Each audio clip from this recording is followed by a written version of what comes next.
Ôi.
Oh my gosh, that's, oh wow, oh that's really pretty.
don't light the candle in our dining room, we light the candle near the window. We light the candle in a public beach.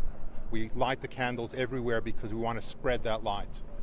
And that light was last night by terrorists tried to put out that light. We're not going to allow them to put out that light.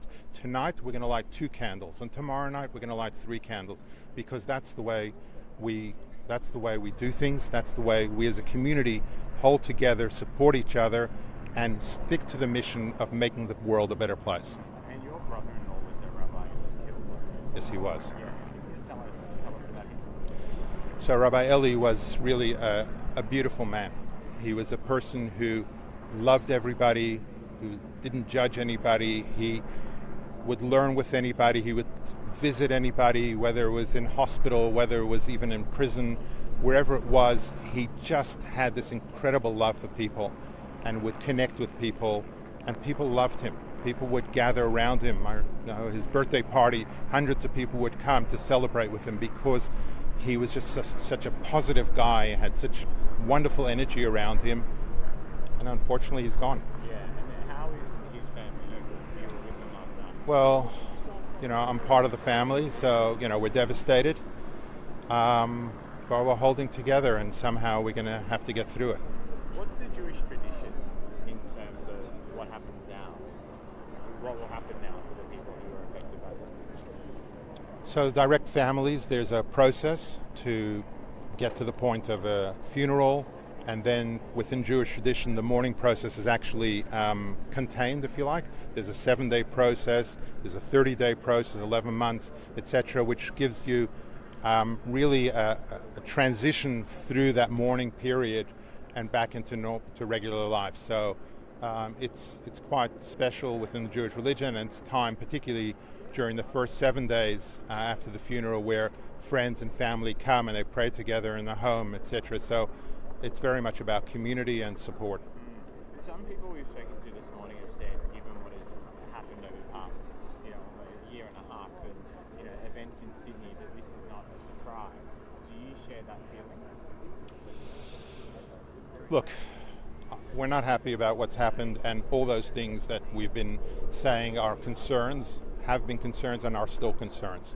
Am I surprised? Absolutely. I never thought that we would see something like that in this country. Yeah. So I'm absolutely surprised.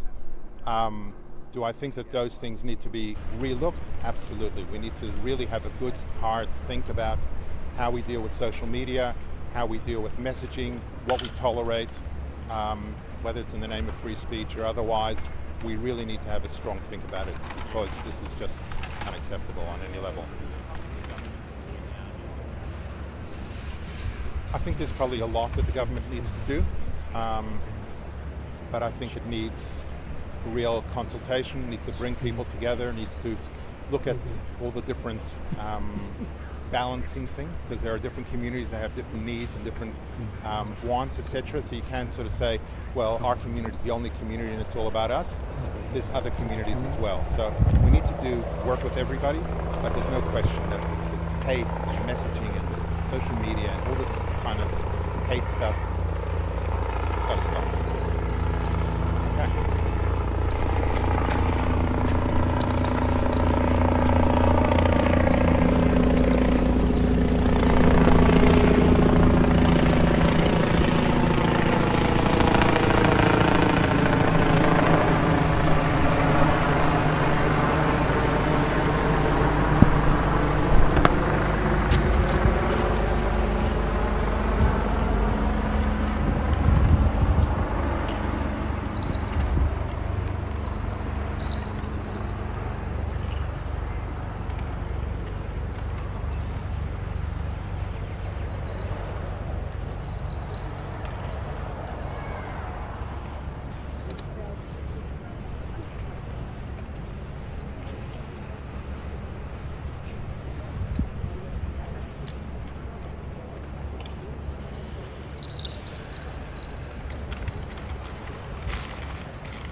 Yeah, so that's religious ritual in the Jewish faith, but and I can't quite remember what it actually signifies.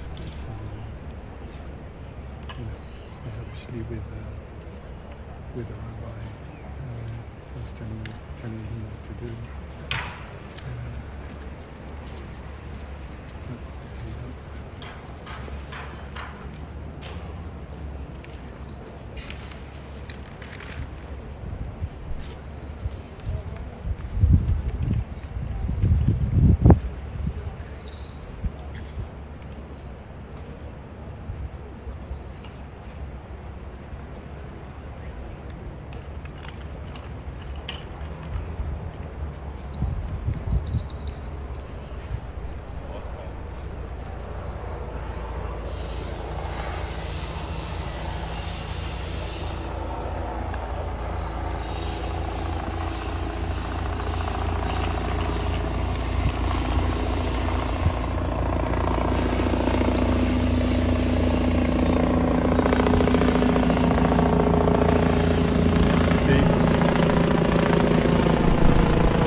Yeah.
Or the executive jury?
Sorry?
another important point, obviously, is talking about this. We're in the heart of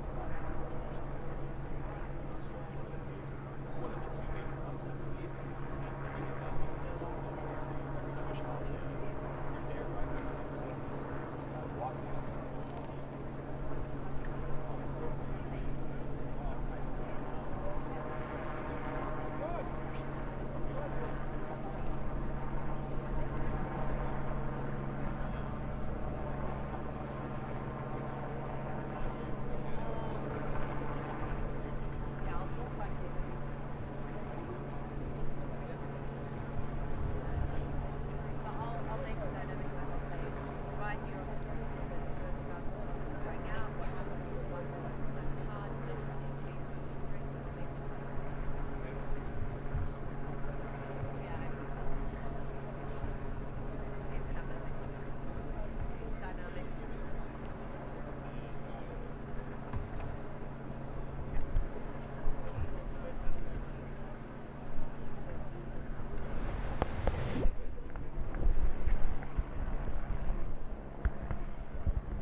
He's already in there. Where's Matt? Wait, Matt.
Got to go off the shoulder.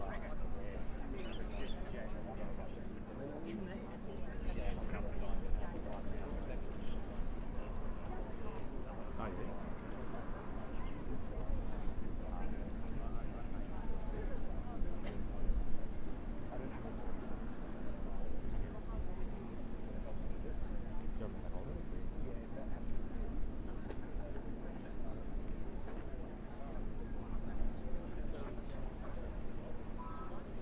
she was there. Yeah. Yeah. Well, I've got my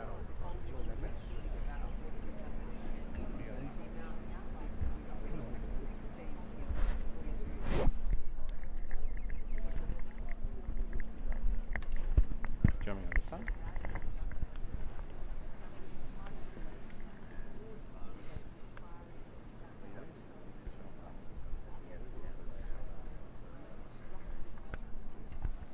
I'm going to cross over you.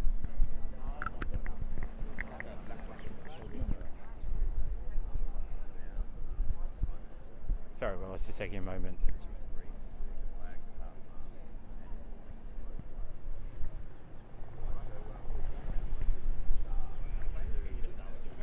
William Nemesh. Yeah, Wait, yeah, Merrick Way. can you just describe just this morning the mood amongst, your local community here? Yeah. And what happened last night? Our community is in shock and mourning. I mean, this is an unspeakable tragedy that has occurred. A deliberate terrorist attack, a cowardly attack targeting innocents during the first night of Hanukkah. It was a targeted attack against the Jewish community, and people are still in shock. We are tight-knit, we're close. Everybody knows somebody who has been affected, and it truly is devastating. And you're Jewish yourself, aren't you? I am. What about in terms of, a couple of people who've spoken to this morning said, to them it's not too much of a surprise. Something horrific has happened, given what's been happening in Australia for the past 18 months. What is your thought? I mean, it's devastating to think that people have felt that. Certainly there has been some community sentiment that the Jewish community has not felt safe, particularly after October 7 and for some time. But this is just, beyond what anyone thought was possible and could happen down in Bondi Beach. Yeah, I was going to say, what's the significance of this happening on Hanukkah in Bondi? It's a well-known Jewish area. It's all, one of Australia's most famous landmarks. That adds extra significance to it too. It does. I mean, the police are undertaking their investigation, but the Prime Minister has said this is a terrorist attack targeting the Jewish community. It's no coincidence that it occurred on the first night of Hanukkah, a joyous festival that's about bringing light into the world, and that light triumphs darkness. I think that message still needs to resonate, but at the moment we just have to be there to support one another during this time. Do you think the community is looking for sort of, the brighter sparks now since then? There's a lot of people out here, there's a lot of people, giving support. Is that being seen as a positive? It is, and I've had an outswell of support locally, nationally, but also internationally, of people trying to reach out, understand how we are doing in this community, and saying that they're here in solidarity to support us no matter what, that the Jewish community is not alone, that the Australian community is not alone. And I think that's really important to know. But right now, thoughts and prayers are with the victims, the families, those still in hospital. And on that note, I also want to just put out the call. I think the Premier mentioned as well, we need more blood. There are over 40 victims lying in hospital beds. If you can give blood today, please do so. Yeah. What about, I know it's very early days, but in terms of freedom of speech and things like that, is that something you think the government needs to look at in any kind of way? I think today it's about coming together and supporting each other. There will be conversations in days to come about what happened and what needs to happen moving forward. But today and tomorrow, it is really going to be about supporting one another, and particularly those that have been directly impacted. All right, well, thank you so much.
My partner and I were doubling on a Vespa.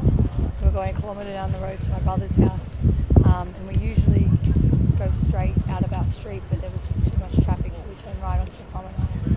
And we were in standstill traffic just because there was pedestrian crossing, so we were behind 3 cars.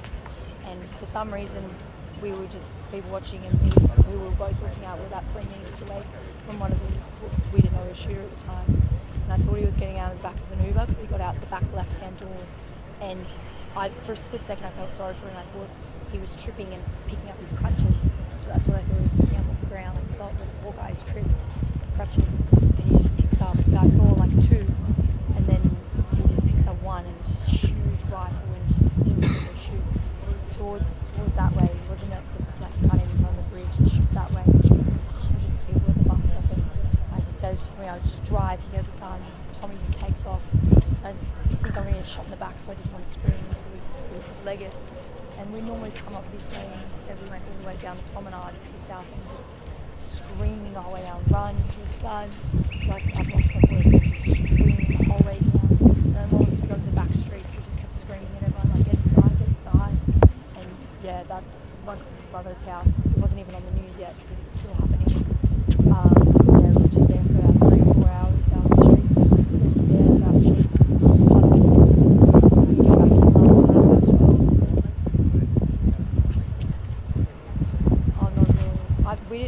When I was screaming at everyone, I was thinking, oh, there was a festival, because we drove past the festival, and we thought, oh, Christmas markets or something. We didn't know it was Hanukkah.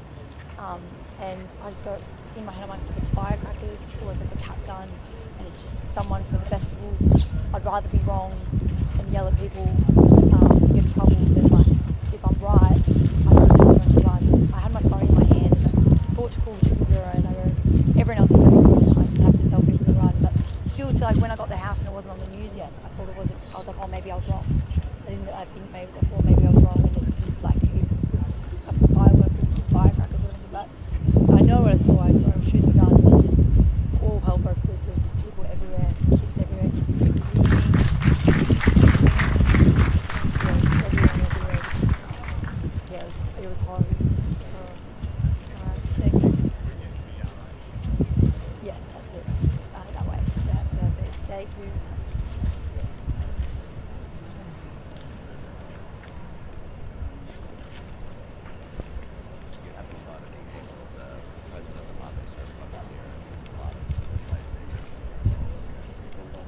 Do you know who he is?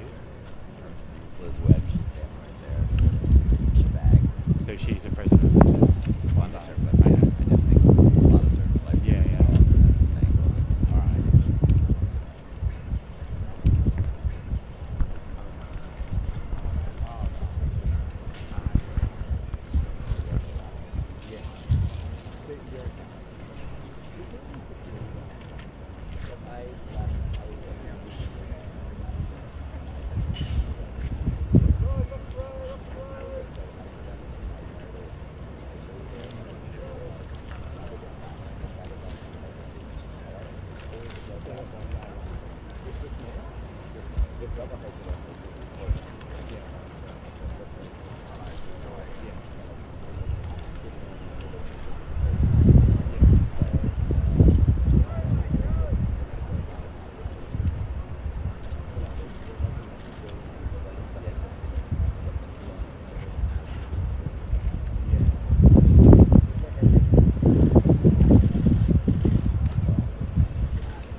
Lots of water.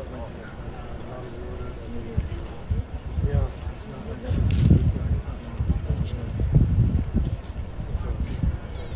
that's great.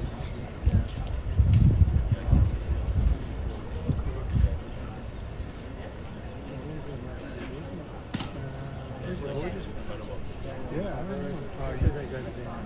Reaction? Oh, yeah. They're not doing well? Yeah, I'm pretty sure I think they're moving around. There's Crazy Jill. I saw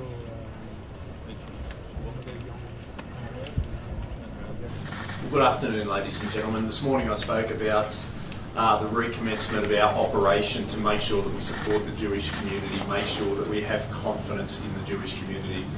There are over 320 police being deployed today. We will continue to increase that number to make sure that the Jewish community feels safe, know that police are there to protect them and they can go about their life. The type of atrocities we saw yesterday can't be tolerated, and it's not fair that any section of the community cannot go around their usual way of life. I understand, and the New South Wales Police understand, the fear that is currently within that community, and I think it's really important that we show the resolute support for the community so that they can go around their way of life. This morning I've had the opportunity to visit the families and the officers who were injured yesterday. Both sets of families go around their way of life. This morning I've had the opportunity to visit the families and the officers who were injured yesterday. Both sets of families of the support they are getting from the police family. One of the important things about this is the way that the New South Wales Police Force has come together to make sure that we support each other and support those brave officers who went forward yesterday. There are many, many stories of bravery from members of the community as well. And I really want to acknowledge the work that was done yesterday. We know that a number of people are alive now because of the actions of innocent bystanders, and I thank them for the work that they're doing. Our investigation under Operation ARCS is continuing. I'll only provide limited updates on that. What's really important is to say that we do have a 24-year-old male in hospital at the moment. Based on his medical condition, it is likely that that person may face criminal charges. I'm very mindful of not prejudice any prosecution of that person if they're put before the court. Very happy to take questions later on. Might hand over to the Premier. Can I just say, I have reiterated this message several times in the past press conferences. This is a time for calm. Retribution or acts against any part of any community will not be accepted. We will have a significant policing presence. This is a time for the community to come together. This is a time that police will take action to make sure the community feels safe. This is not what we expect in New South Wales, these types of actions. What we saw yesterday is abhorrent. We have taken firm action. We are keen to make sure the community now heals. Very happy to take questions later. Thank you. Thanks Commissioner. Thanks all for being here this afternoon.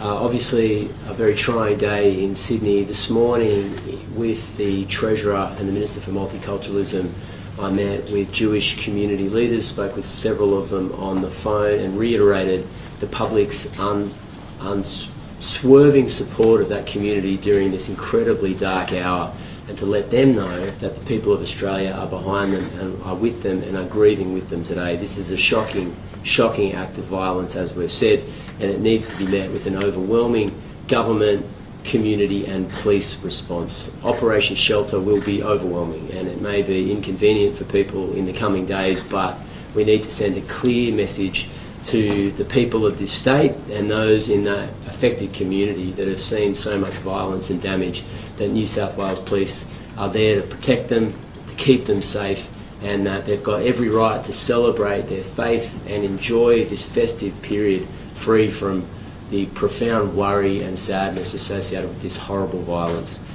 There's a few things I'll just get to before I hand over to the Police Minister. A memorial site's been established at the rear of the Bondi Pavilion. I've noticed that people are already laying flowers at that site. We'd encourage members of the community to do that.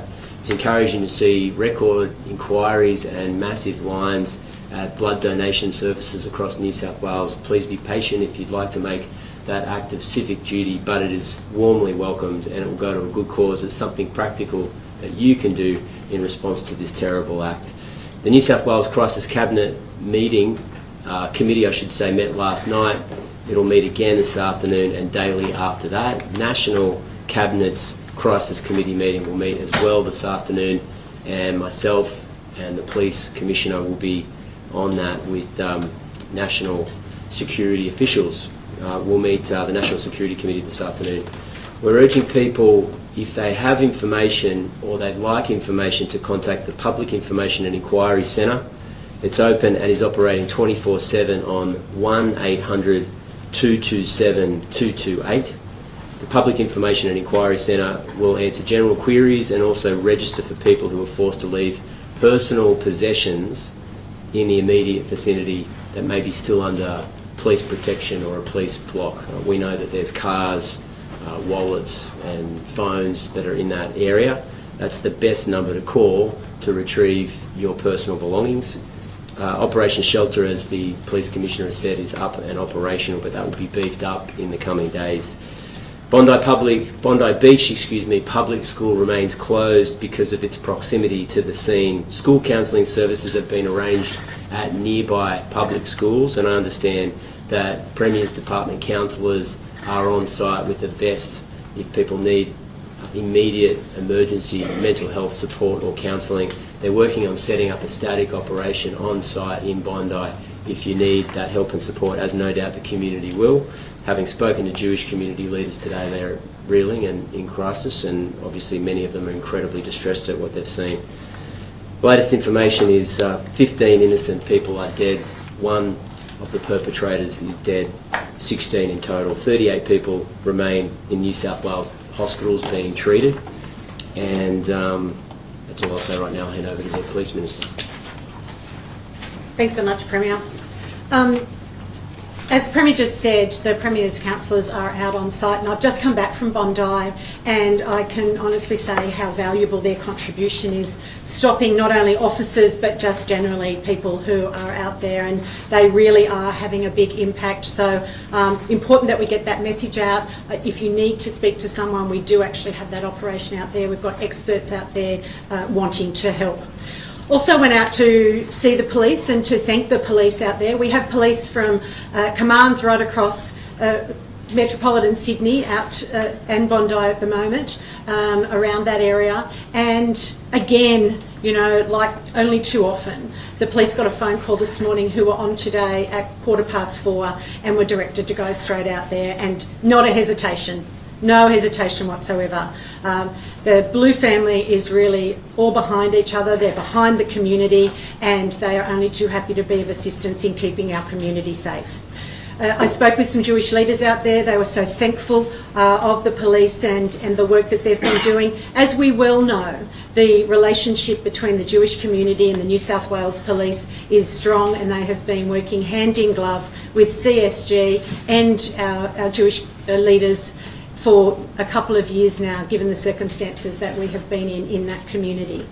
I also just wanted to advise you that last night the Premier and I were over at Bondi. We went to the police station, and there were at least 50, 60 police officers there. Most of them weren't on duty.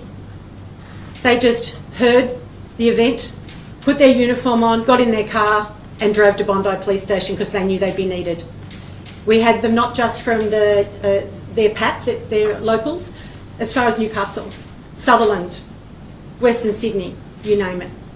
The police here in New South Wales do a great job, and they are here to support each other, they are here to support our community, and we're very thankful for that.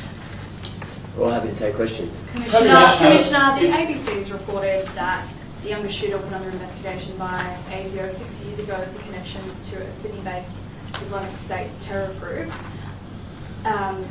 Were any red flags raised within the police about his father's gun licence with 6 registered serious firearms, given they have known connections to Islamic State? I certainly can't talk about what information the Commonwealth may have had, but certainly in terms of a firearms licence, the Firearms Registry conduct a thorough examination of all applications to ensure a person is fit and proper to hold a firearms licence. But does that include associations with their family members?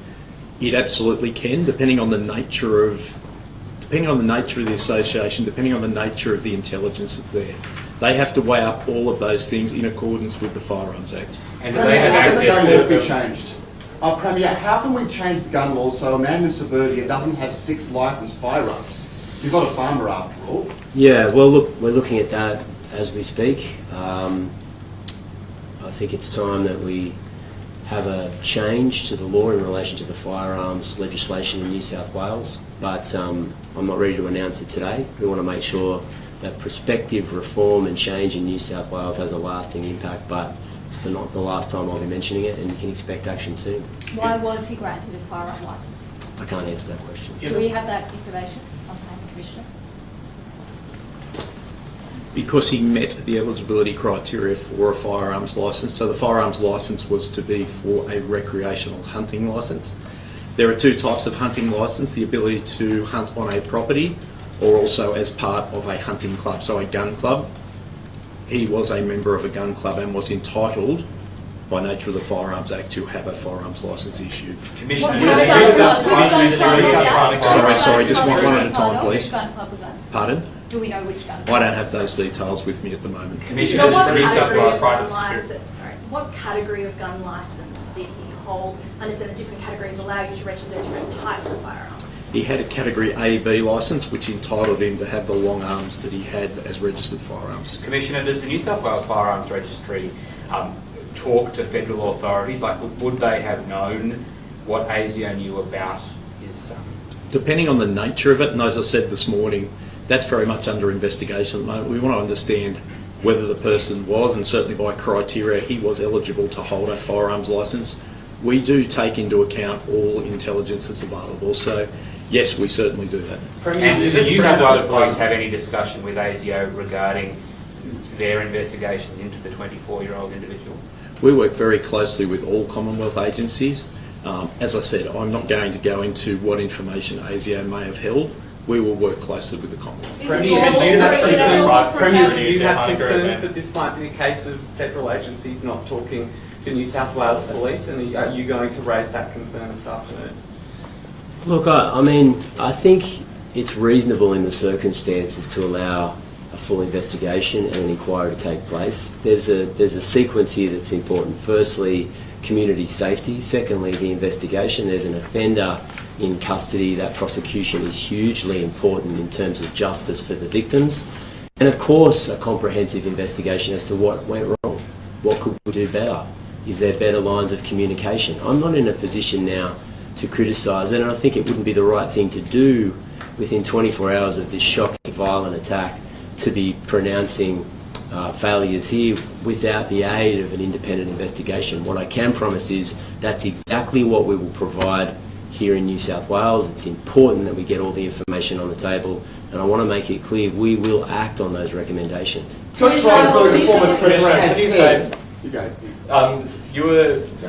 The Hanukkah event last night, is it true that private security there weren't allowed to hold firearms?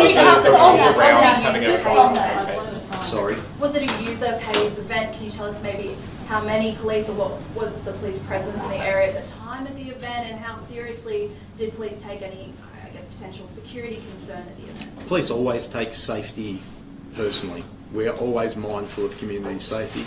There were active taskings for the local police area commander to be down there. In fact, the police area commander had been down there through the location. So it's one of those ones, we work closely with the security group, the Jewish security group, CSG, and then make sure that we have a policing presence that is there.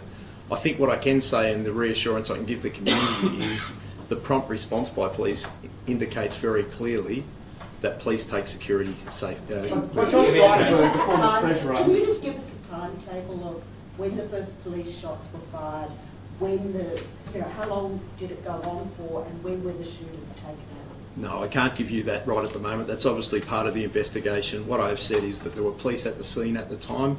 Police responded promptly. I think we have seen very clearly on footage the bravery of officers and members of the public who took very prompt action to resolve this matter. How many police were specifically stationed at the Hanukkah Baptist event? As I said, it was taskings, so police from the Police Area Command and other police that we have within the metropolitan area will move around that event. So it's an active tasking to be around the event. Well, on that point, just trying to move before the Treasurer is saying. How many officers would have been stationed at that event? I don't have the exact number. As I said, they were tasking, so officers are continually going through that location. There were certainly officers there at the time when the incident occurred and responded very promptly. Do you think there should have been more there, given the climate of anti-Semitism at the moment? Look, I think in terms of the risk assessment, we certainly work closely with the Jewish community. I've made it really clear that there was no specific intelligence in relation to the incident itself. We responded very promptly. Commissioner, are you able to confirm that a black Shahada flag was found either laid out on the bonnet of the car or inside the car? That's what the ABC has been told by other police sources. Yeah, that's very much part of the investigation. At this stage, I'm not prepared to confirm any of that. Further information will be provided. I think I've also made it quite clear with a person who is currently in hospital at the moment who may well face criminal charges. It's important that I don't prejudice any prosecution. How would you describe the police response, Commissioner? How would you describe the act of bravery of officers? I think that's been really clear. I think anyone who has seen the footage will have seen police going forward to take positive action. It would have been an incredibly chaotic and terrifying scene, even for well-trained police officers. The fact that two persons had long arms and were indiscriminately firing them says that the act of bravery about going forward is something we should all celebrate. The police went forward, took very positive action, resolved the matter again with some outstanding bravery by members of the public. Who's in charge of the investigation and how will it work and where will it be based out of? There's several investigations underway at the moment. I spoke this morning. The Joint Counter-Terrorism investigation will be led by our Counter-Terrorism Command with our Commonwealth agencies. At the same time, there is a critical incident investigation because we know that police fired a number of shots which resulted in the death of a person and also the injury to a second offender. So there are a range of investigations underway at the moment. Commissioner, Josh Frydenberg saying that the police failed the Jewish community knowing it was the first day of Hanukkah. Look, I respect a person having an opinion, but I've been really clear. Our police responded promptly. Our police respond very promptly. We work closely with the Jewish community. We are very attuned with providing support to the Jewish community. Commissioner, you mentioned the police shot both of the government and not private security or anyone else involved? What I can say to you is that's currently part of the investigation. Obviously, that's something that will come through pathologist investigation, but also forensics and ballistics investigation. That is part of an active investigation. Without divulging the ideologies or any symbols of the scene, was the flag recovered? What evidence was taken away from the scene linked to those gunmen? Last night, I declared a terrorist incident at 9:36 p.m. because I was satisfied, based on the circumstances, based on was located at the scene, based on the fact that it was the first day of Hanukkah and what appeared to be a deliberate shooting towards members of the Jewish community, that it was a terrorist act. I'm not going to go into individual pieces of evidence. They are subject to the investigation. I want to make sure that we do a very thorough and transparent investigation, which is what our police are doing at the moment. Commissioner, were the gunmen Australian citizens, and if not, can you tell us how long they've been in Australia for? I'm not prepared to comment on that at the moment. That's all part of the Is investigation. there anything more you know about the two shooters that you can divulge to us? I divulged this morning that they are both a father and a son. They have obviously a connection for quite a period of time within Australia. The father has held a firearms licence since 2015. We are very much working through the background of both persons. At this stage, we know very little about them. Has anything come up on social media? Oh, there's a lot of things on social media. Regarding their social media and potential identity? No, that's part of the investigation. So you can imagine we have significant evidence that we're going through at the moment, whether it's CCTV, whether it's social media. We stood up Operation Shelter at the moment. They will actually scrape through social media as well as the investigators. We're keen to find out any evidence that may be available. If people do have information or evidence, we ask that they contact Crime Stoppers on 1800 333 000. We would like evidence. Commissioner, in April of this year, your predecessor said that the relationship and information sharing between the Australian Federal Police and the New South Wales Police on counter-terrorism needed to be reviewed and improved. Since that time, how has that relationship been improved, reviewed and improved? I think both organisations work very closely together and very well. It is too premature in relation to this specific incident to talk about the information sharing. The Australian Federal Police and the New South Wales Police obviously work within joint counter-terrorism arrangements.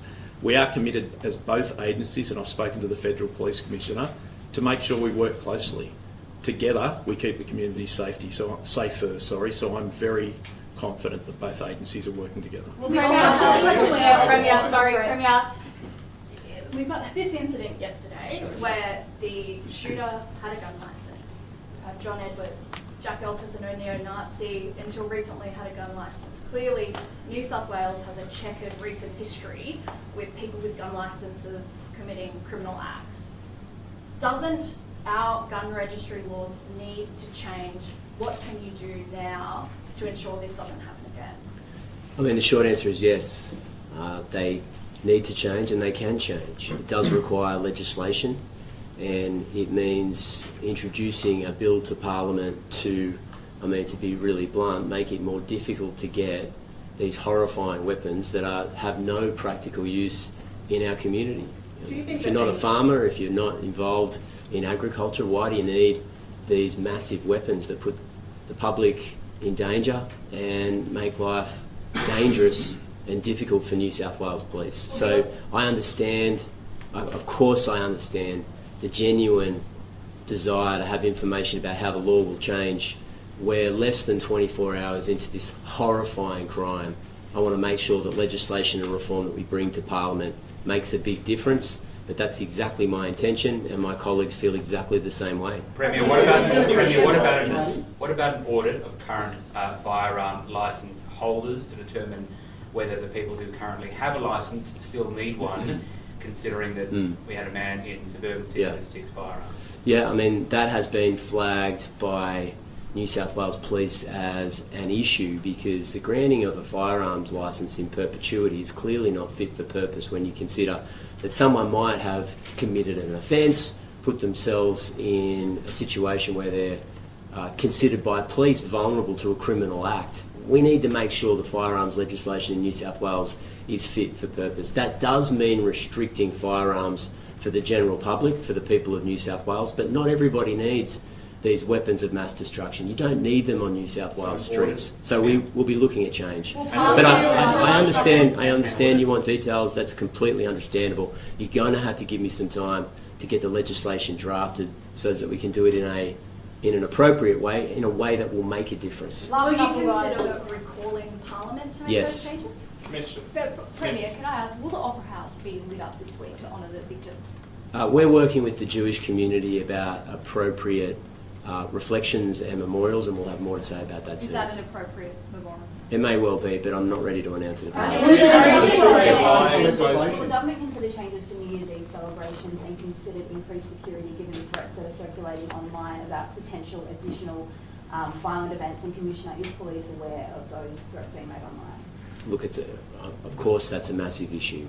New South Wales Police, the government, have turned our minds to those big celebrations, those iconic days in Sydney, but at the moment our immediate focus is on this investigation and keeping the community of Bondi, Dover Heights safe. Premier, are you aware, or Commissioner, any of you aware about a social media post circulating about a violent rally in Cronulla on the 27th of December?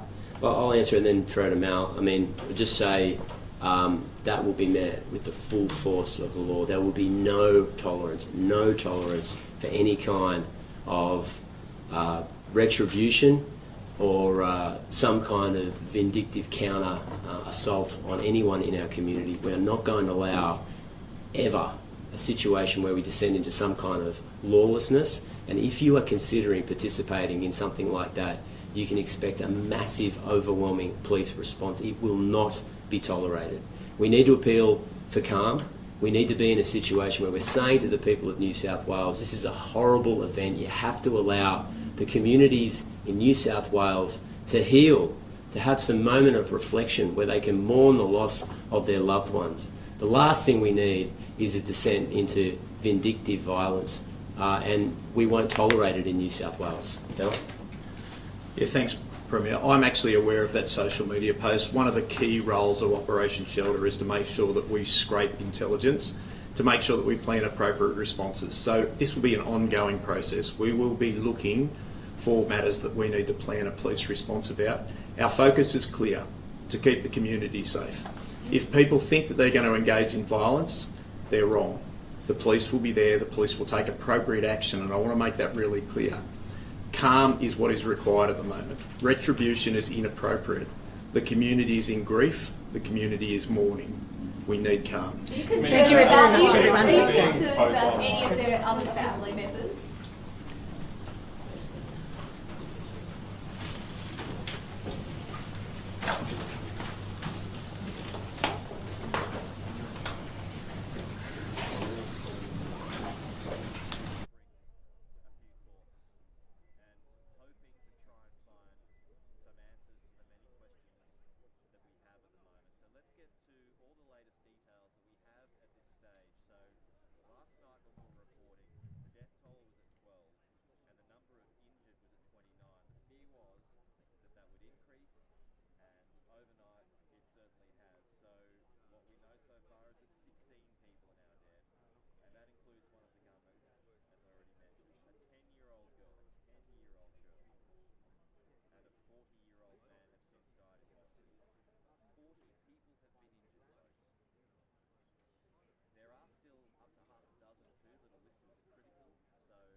get some more local reaction, take a little more of an overseas focus, a US focus to be precise, because there has been a lot of reaction, as you might expect, but from the very top down, from the US president downwards. And we've just had more reaction that's come through from the influential American Senator Lindsey Graham, highly critical of our government here in Australia. Let's just run this, it's just in.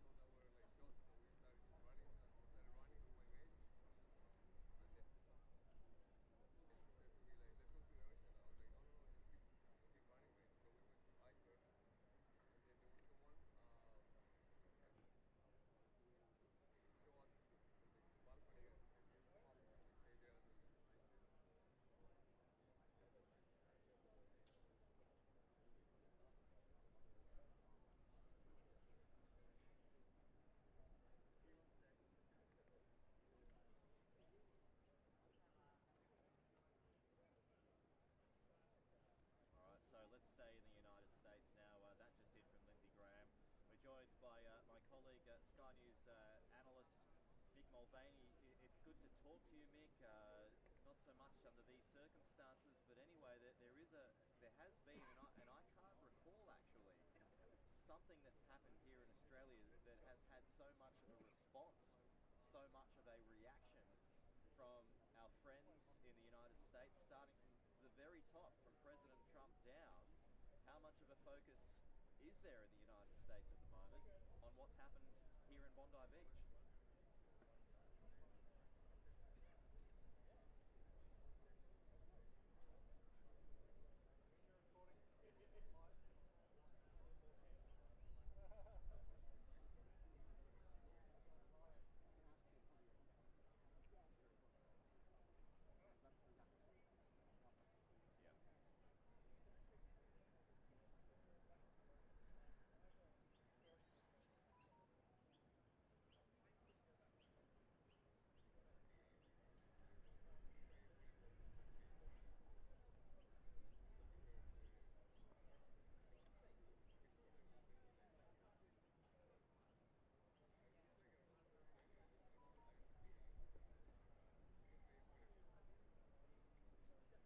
Is there, and I've said this a few times already today, I mean, is there a feeling of I told you so, Mick?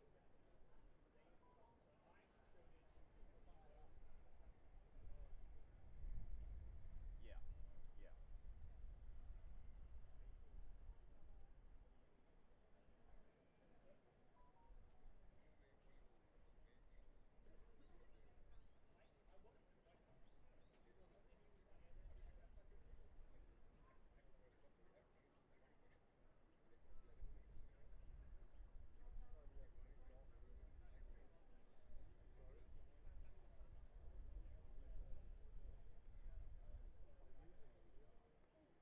Explain to me, Mick, how the social fabric is at the moment in the United States. Let's just zero in on America right now when it comes to anti-Semitism. It's been high here. Has it been as high in the United States? We know, and I've reported extensively on what's happened in your college campuses, and that there has been very high rates of anti-Semitism in the United States too. Is that still going?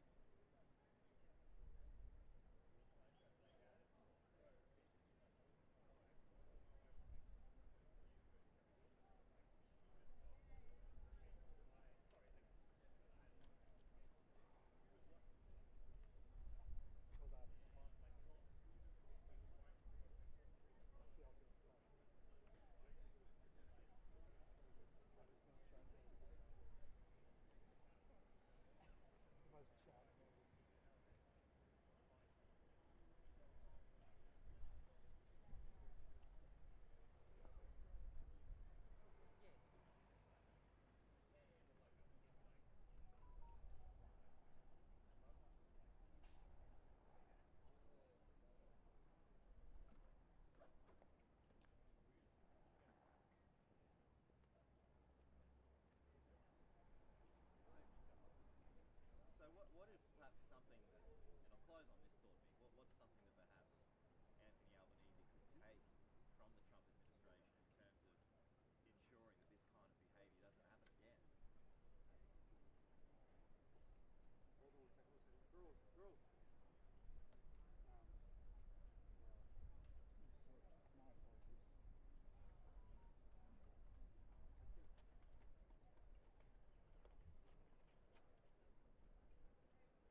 Jewish members of the community, but also people from Denver and further.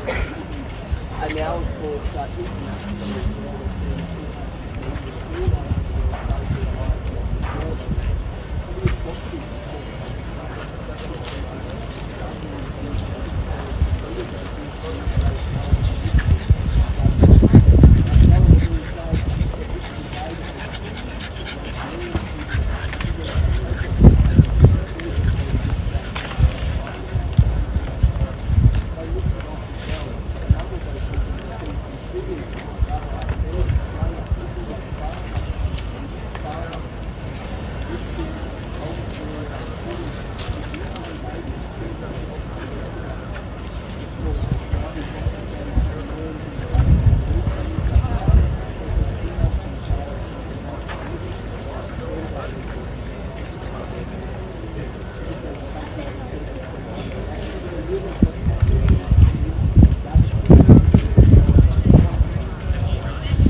That's okay, just great.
Yo,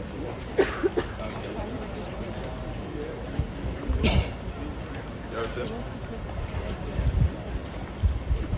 Oh yeah, I got this.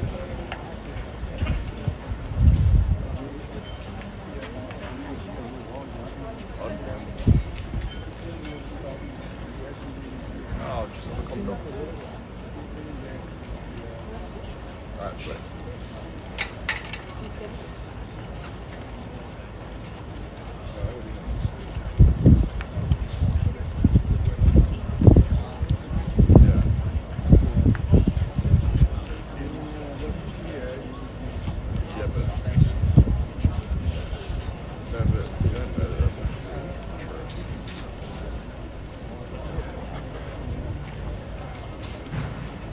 But as nothing that is conspiracy, I don't think it's made. As I think it's conspiracy, it was so. So he's not waiting for you to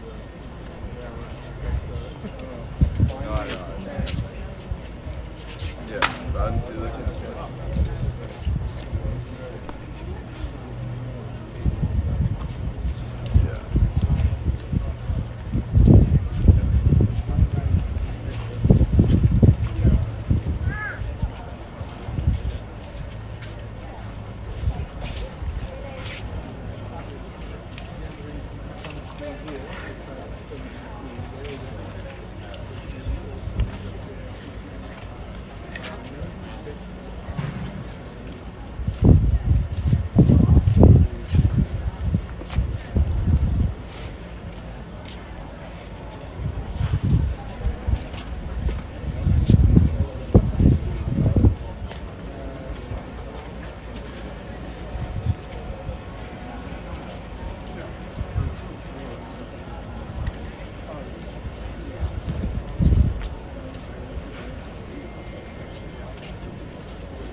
That's a Jewish religious thing.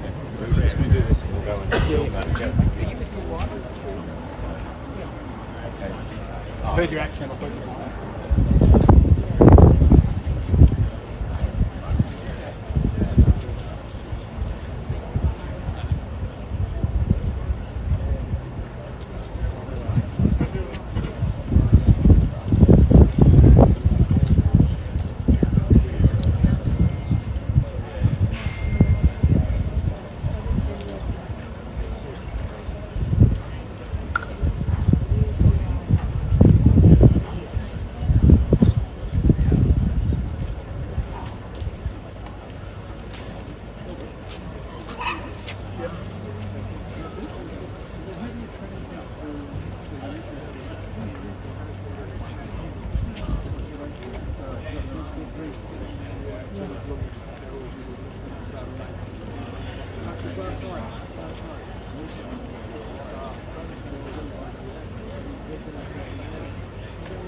I've ever seen. Ran back up to the shore, making sure everyone was alright. Went up to North Bondi, saw that unfold, everyone was running, everyone was recording. We went back down and then unfortunately I saw a couple of dead bodies and it was the worst feeling. Words couldn't describe it.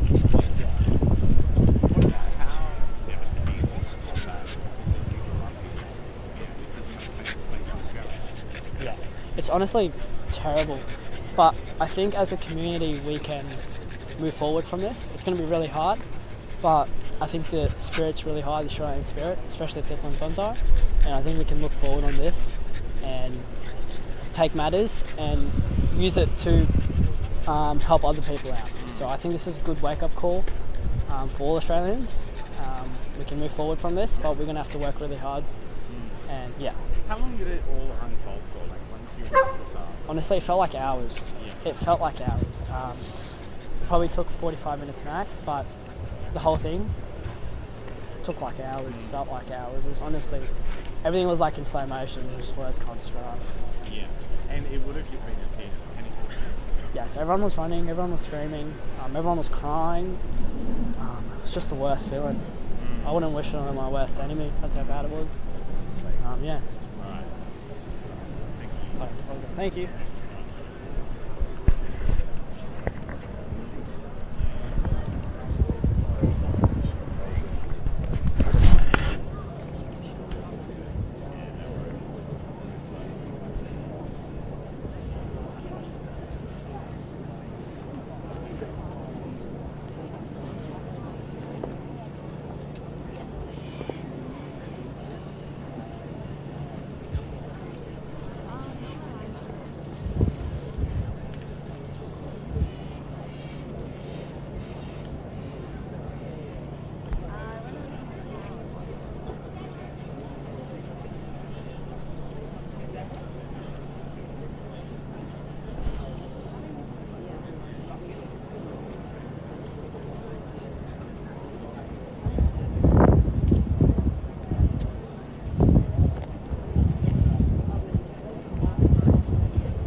stories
Oh, no, thank you.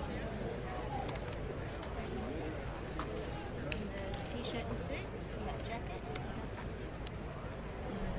social media. Oh, I don't.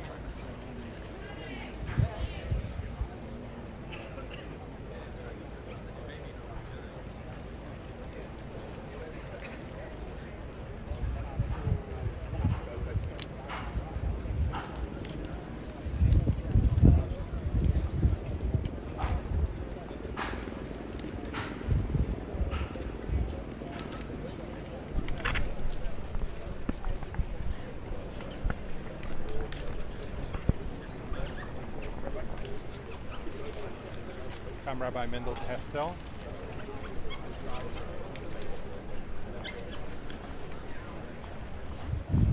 Listen, the community is quite shaken. People are broken. People are overwhelmed. But at the same time, we're resilient. We find ourselves during the festival of Hanukkah, which is about bringing light. It's about, we don't light the candle in our dining room. We light the candle near the window. We light the candle in a public beach. We light the candles everywhere because we want to spread that light. And that light was last night by terrorists tried to put out that light. We're not going to allow them to put out that light. Tonight we're going to light 2 candles, and tomorrow night we're going to light 3 candles, because that's the way we do things. That's the way we as a community hold together, support each other, and stick to the mission of making the world a better place. He was. So Rabbi Eli was really a beautiful man. He was a person who loved everybody, didn't judge anybody. He would learn with anybody. He would visit anybody, whether it was in hospital, whether it was even in prison, wherever it was. He just had this incredible love for people and would connect with people, and people loved him. People would gather around him. His birthday party, hundreds of people would come to celebrate with him because he was just such a positive guy and had such wonderful energy around him. And unfortunately, he's gone. Well, I'm part of the family, so, we're devastated. But we're holding together, and somehow we're going to have to get through it.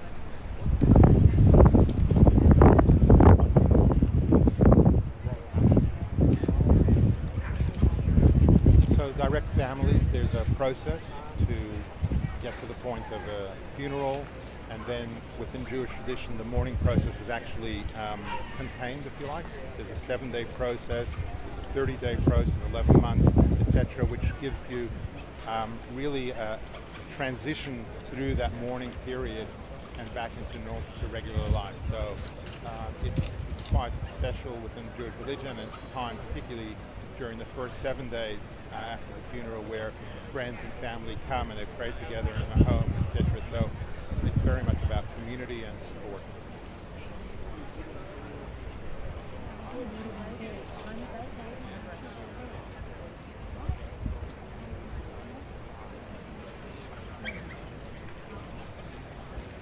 Look, we're not happy about what's happened, and all those things that we've been saying are concerns, have been concerns, and are still concerns. Am I surprised? Absolutely. I never thought that we would see something like that in this country. So I'm absolutely surprised. Do I think that those things need to be relooked? Absolutely. We need to really have a good, hard think about how we deal with social media, how we deal with messaging, what we tolerate, whether it's in the name of free speech or otherwise. We really need to have a strong think about it, because this is just unacceptable on any level. I think there's probably a lot that the government needs to do, but I think it needs real consultation, it needs to bring people together, needs to look at all the different balancing things, because there are different communities that have different needs and different wants, etc. So you can't sort of say, well, our community is the only community and it's all about us. There's other communities as well. So we need to work with everybody, but there's no question that the hate and the messaging and the social media and all this kind of hate stuff, it's got to stop. Okay.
Cabinet, where we were briefed on the latest intelligence on yesterday's attack in Bondi. And I've just come from a meeting of the National Security Committee, where I also invited Premier Chris Minns to join us, along with the New South Wales Police Commissioner. At 4 o'clock today, the New South Wales Police Commissioner and AFP Commissioner will be briefing the National Cabinet, and I'm continually receiving updates from our national security agencies. We'll work hard over the days ahead to keep Australians updated on all of the developments. And on that note, I want to provide people with a few updates on work we have been doing. We extending the funding for the National Council for Jewish Community Security and its state-based community security groups to provide overall security cover to the Jewish community as part of that. That is included in my EFO, but we're preempting that announcement today. That's also for capital works and can be utilised for guarding costs incurred by individual Jewish organisations across Australia. We're also working with Jewish community organisations to see how we can best support charity efforts, including through tax-deductible status for donations, and we're doing work on that. The government will also quickly work through the process of a declaration under the Terrorism and Cyclone Insurance Act that would ensure that insurance companies are able to pay out to local businesses for eligible losses.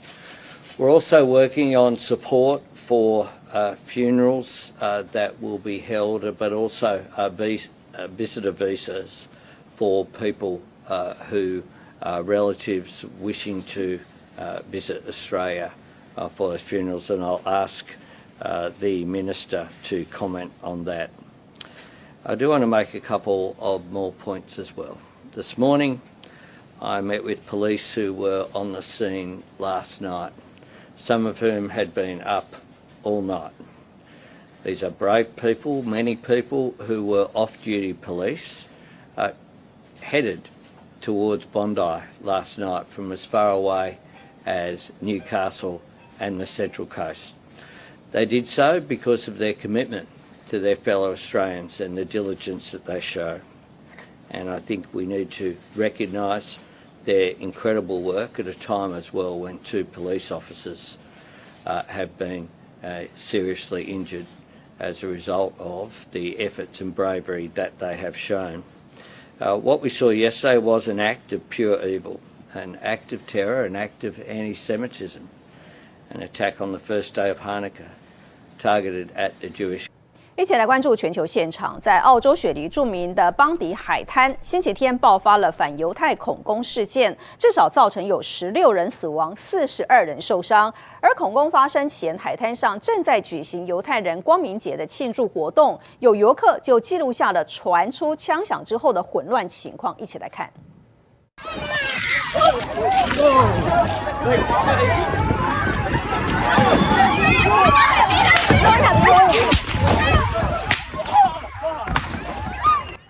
看到惊慌奔逃的人群当中，不时传出的哭喊跟尖叫声，而且夹杂着阵阵的枪响。而拍摄影片的是一名以色列游客，大约是2个星期前到了澳洲旅游，没想到却遇到了这场残酷的大规模枪击案件。还好他自己是幸运的逃过一劫。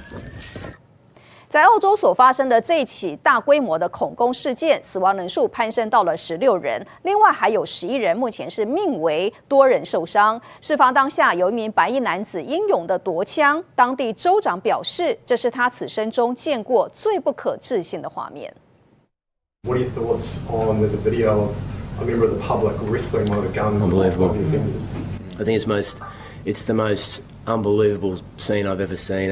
A man walking up to a gunman who had fired on the community and single-handedly disarming him, putting his own life at risk to save the lives of countless other people. That man is a genuine hero, and I've got no doubt that there are many, many people alive tonight as a result of his bravery.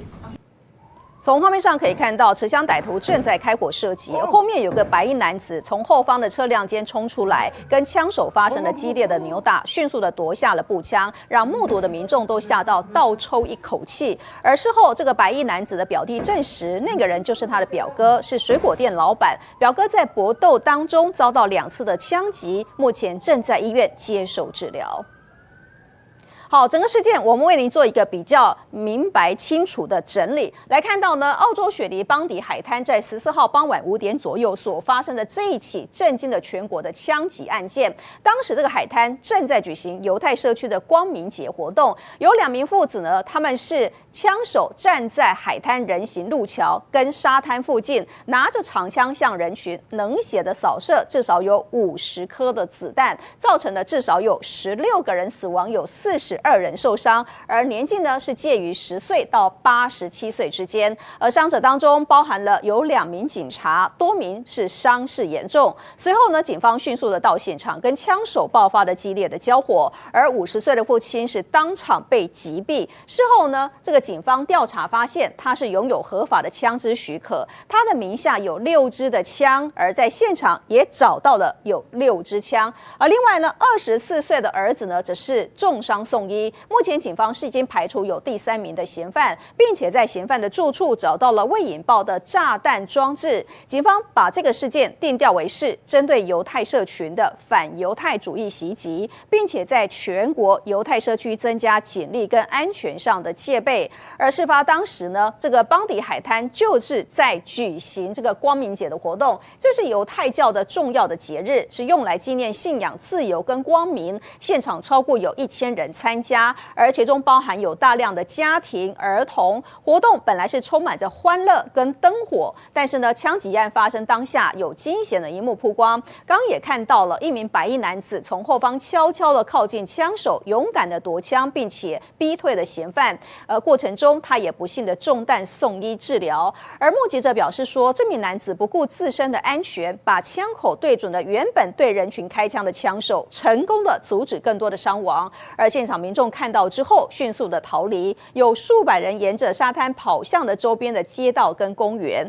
对这起的事件呢，各界也迅速表达的震惊跟哀悼。澳洲总理艾班尼斯亲赴到现场视察，形容说这是国家的黑暗时刻，并且强调政府将会全面的打击反犹太主义，保护犹太社区。同时也表示，警方跟安全单位正在彻底的调查这个父子党的袭击动机。另外呢，以色列总统呢也发表了声明，谴责事件，并且呼吁国际社会要团结来对抗反犹太主义，并且感谢澳洲政府的迅速行动，确保犹太社区的安全。而另外呢，美国总统川普呢，则是在白宫的招待会上，他公开的哀悼邦迪海滩枪击还有布朗大学枪击案的受害者，指出这是明确的反犹太袭击，并且表示美国将跟澳洲站在一起，支持当地社区应对仇恨跟暴力。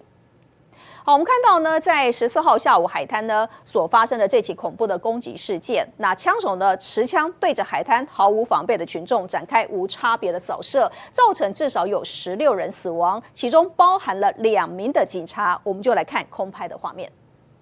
So I must have heard, I don't know, maybe like 40, 50 shots. So we were still unsure what was going on. We just thought maybe it's a false alarm, maybe it's something about maybe something happening in the party or the market.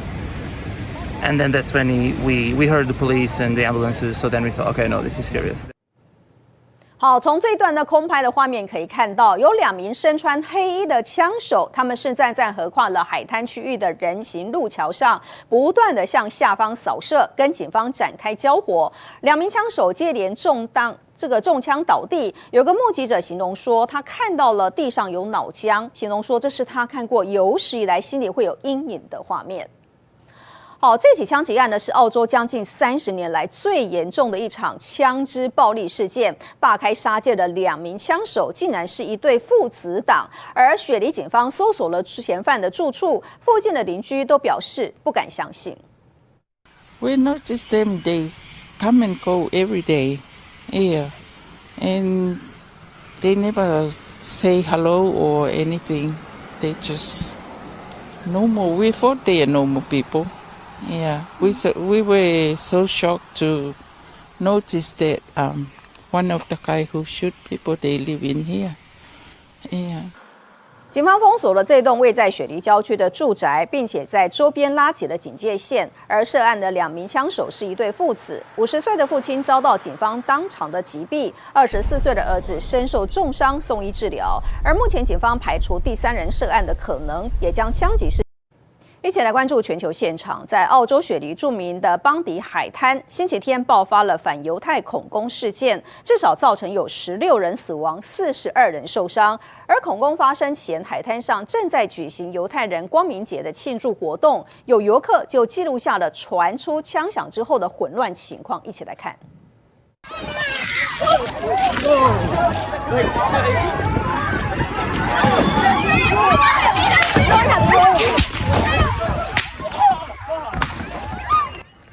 到惊慌奔逃的人群当中，不时传出的哭喊跟尖叫声，而且夹杂着阵阵的枪响。而拍摄影片的是一名以色列游客，大约是2个星期前到了澳洲旅游，没想到却遇到了这场残酷的大规模枪击案件。还好他自己是幸运的逃过一劫。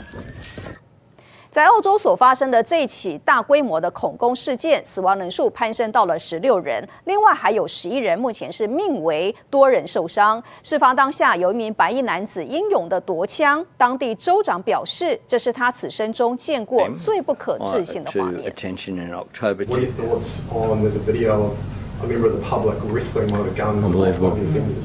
I think it's the most unbelievable scene I've ever seen.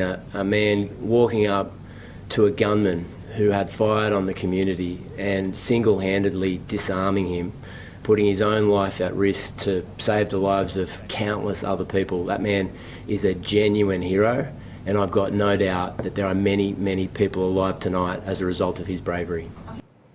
从画面上可以看到，持枪歹徒正在开火射击，后面有个白衣男子从后方的车辆间冲出来，跟枪手发生了激烈的扭打，迅速的夺下了步枪，让目睹的民众都吓到倒抽一口气。而事后，这个白衣男子的表弟证实，那个人就是他的表哥，是水果店老板。表哥在搏斗当中遭到2次的枪击，目前正在医院接受治疗。好，整个事件我们为您做一个比较明白清楚的整理。来看到呢，澳洲雪梨邦迪海滩在14号傍晚5点左右所发生的这一起震惊了全国的枪击案件。当时这个海滩正在举行犹太社区的光明节活动，有2名父子呢，他们是枪手站在海滩人行路桥跟沙滩附近，拿着长枪向人群冷血的扫射，至少有50颗的子弹，造成了至少有16个人死亡，有42人受伤，而年纪呢是介于10岁到87岁之间。而伤者当中包含了有2名警察，多名是伤势严重。随后呢，警方迅速的到现场，跟枪手爆发了激烈的交火，而50岁的父亲是当场被击毙。事后呢，这个警方调查发现，他是拥有合法的枪支许可，他的名下有6支的枪，而在现场也找到了有6支枪。而另外呢，24岁的儿子呢，则是重伤送医。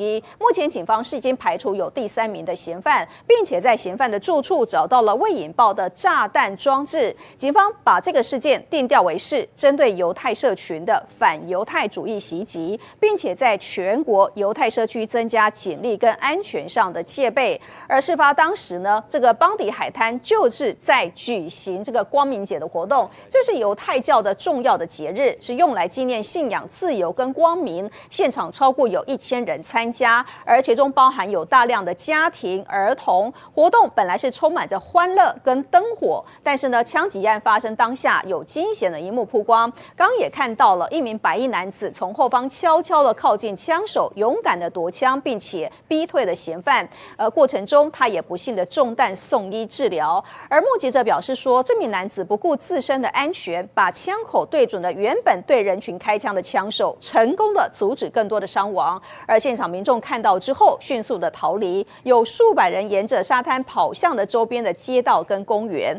对这起的事件呢，各界也迅速表达的震惊跟哀悼。澳洲总理艾班尼斯亲赴到现场视察，形容说这是国家的黑暗时刻，并且强调政府将会全面的打击反犹太主义，保护犹太社区。同时也表示，警方跟安全单位正在彻底的调查这个父子党的袭击动机。另外呢，以色列总统呢也发表了声明，谴责事件，并且呼吁国际社会要团结来对抗反犹太主义，并且感谢澳洲政府的迅速行动，确保犹太社区的安全。而另外呢，美国总统川普呢，则是在白宫的招待会上，他公开的哀悼邦迪海滩枪击还有布朗大学枪击案的受害者，指出这是明确的反犹太袭击，并且表示美国将跟澳洲站在一起，支持当地社区应对仇恨跟暴力。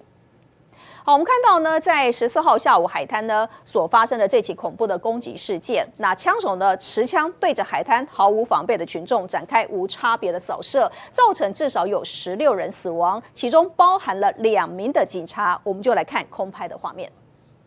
So I must have heard, I don't know, maybe like 40, 50 shots. So we were still unsure what was going on. We just thought maybe it's a false alarm, maybe it's something about maybe something happening in the party or the market. And then that's when we heard the police and the ambulances. So then we thought, okay, no, this is serious. 好，从这一段的空拍的画面可以看到，有2名身穿黑衣的枪手，他们是站在横跨了海滩区域的人行路桥上，不断的向下方扫射，跟警方展开交火。2名枪手接连中枪倒地。有个目击者形容说，他看到了地上有脑浆，形容说这是他看过有史以来心里会有阴影的画面。好，这起枪击案呢是澳洲将近30年来最严重的一场枪支暴力事件。大开杀戒的2名枪手竟然是一对父子档，而雪梨警方搜索了嫌犯的住处，附近的邻居都表示不敢相信。We noticed them; they come and go every day, yeah, and they never say hello or anything. They just normal. We thought they are normal people. Yeah, we were so shocked to notice that one of the guy who shoot people, they live in here. Yeah. 警方封锁了这栋位在雪梨郊区的住宅，并且在周边拉起了警戒线。而涉案的2名枪手是一对父子，50岁的父亲遭到警方当场的击毙，24岁的儿子身受重伤送医治疗。而目前警方排除第3人涉案的可能，也将枪击事。一起来关注全球现场，在澳洲雪梨著名的邦迪海滩，星期天爆发了反犹太恐攻事件，至少造成有16人死亡，42人受伤。而恐攻发生前，海滩上正在举行犹太人光明节的庆祝活动，有游客就记录下了传出枪响之后的混乱情况，一起来看。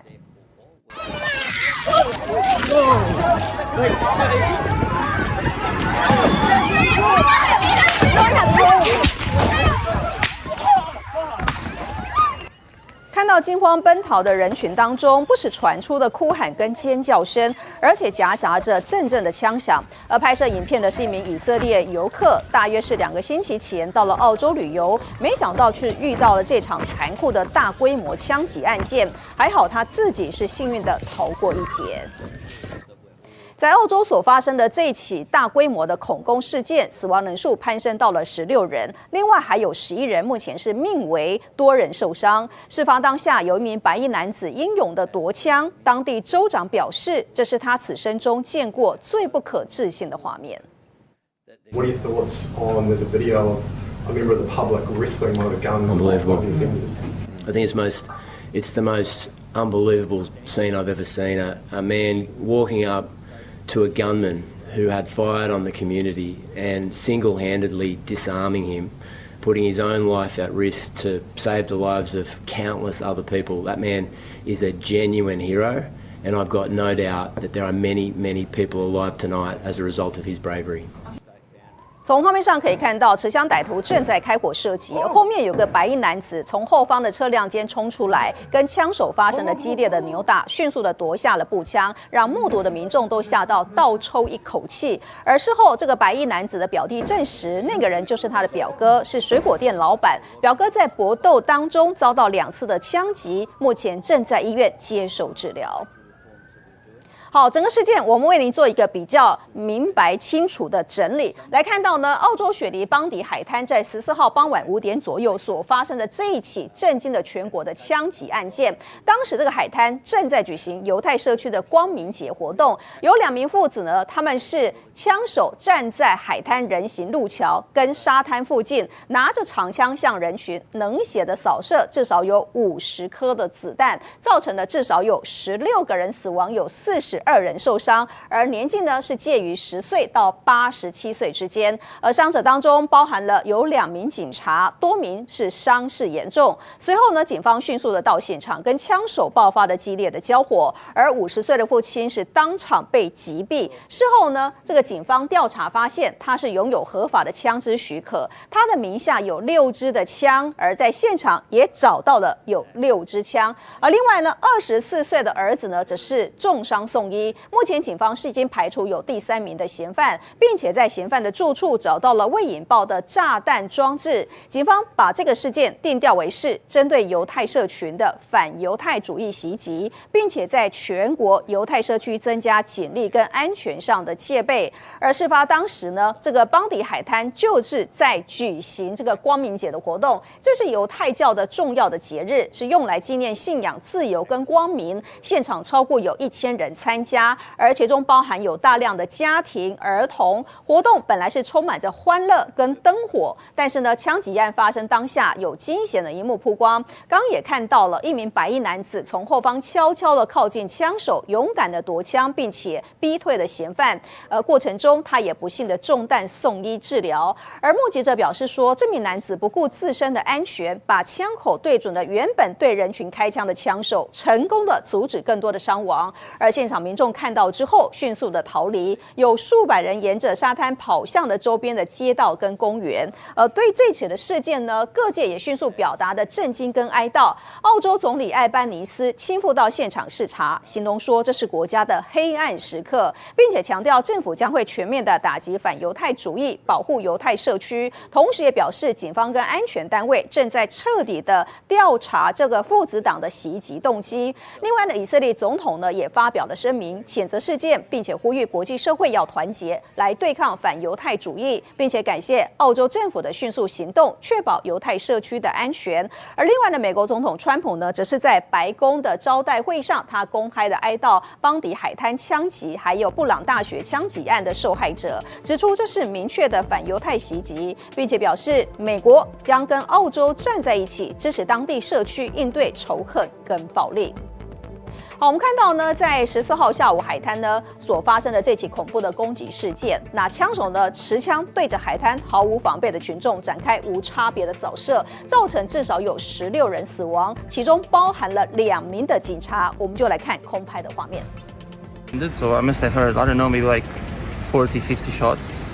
So we were still unsure what was going on.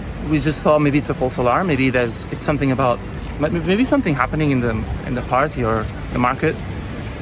And then that's when we heard the police and the ambulances. So then we thought, okay, no, this is serious.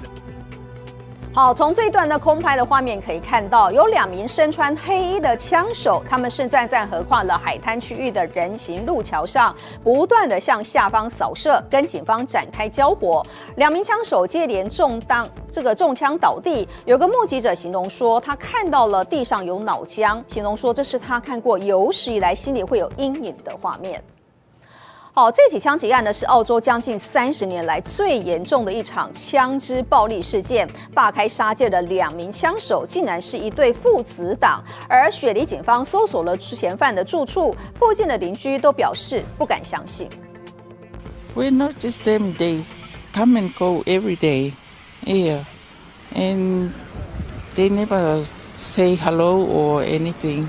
They just normal. We thought they are normal people.Yeah, we were so shocked to notice that one of the guy who shoot people, they live in here. Yeah. 警方封锁了这栋位在雪梨郊区的住宅，并且在周边拉起了警戒线。而涉案的2名枪手是一对父子，50岁的父亲遭到警方当场的击毙，24岁的儿子身受重伤送医治疗。而目前警方排除第3人涉案的可能，也将枪击事。一起来关注全球现场，在澳洲雪梨著名的邦迪海滩，星期天爆发了反犹太恐攻事件，至少造成有16人死亡，42人受伤。而恐攻发生前，海滩上正在举行犹太人光明节的庆祝活动，有游客就记录下了传出枪响之后的混乱情况。一起来看。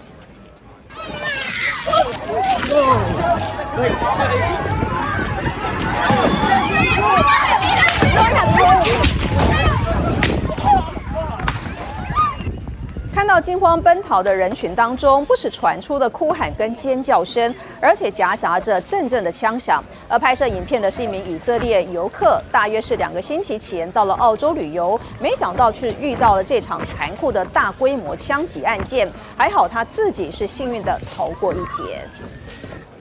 在澳洲所发生的这起大规模的恐攻事件，死亡人数攀升到了16人，另外还有11人目前是命危，多人受伤。事发当下，有一名白衣男子英勇的夺枪，当地州长表示，这是他此生中见过最不可置信的画面。What are your thoughts on there's a video of a member of the public wrestling one of the guns? Unbelievable. I think it's the most unbelievable scene I've ever seen. A man walking up to a gunman who had fired on the community and single-handedly disarming him, putting his own life at risk to save the lives of countless other people. That man is a genuine hero, and I've got no doubt that there are many, many people alive tonight as a result of his bravery.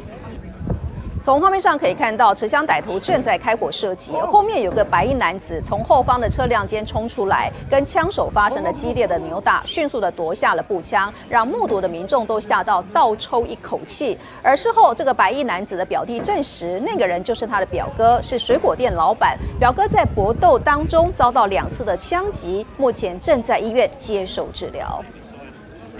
好，整个事件我们为您做一个比较明白清楚的整理。来看到呢，澳洲雪梨邦迪海滩在14号傍晚5点左右所发生的这一起震惊了全国的枪击案件。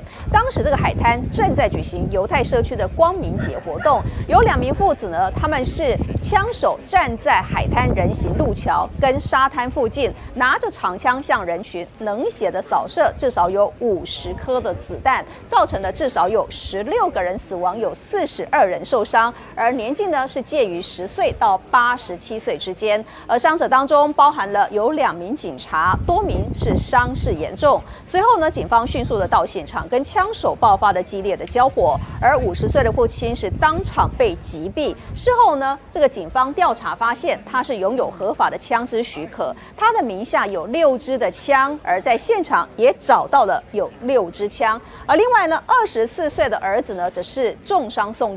目前警方是已经排除有第3名的嫌犯，并且在嫌犯的住处找到了未引爆的炸弹装置。警方把这个事件定调为是针对犹太社群的反犹太主义袭击，并且在全国犹太社区增加警力跟安全上的戒备。而事发当时呢，这个邦迪海滩就是在举行这个光明节的活动，这是犹太教的重要的节日，是用来纪念信仰自由跟光明。现场超过有1000人参加，而其中包含有大量的家庭、儿童。活动本来是充满着欢乐跟灯火，但是呢，枪击案发生当下有惊险的一幕曝光。刚也看到了一名白衣男子从后方悄悄的靠近枪手，勇敢的夺枪，并且逼退了嫌犯。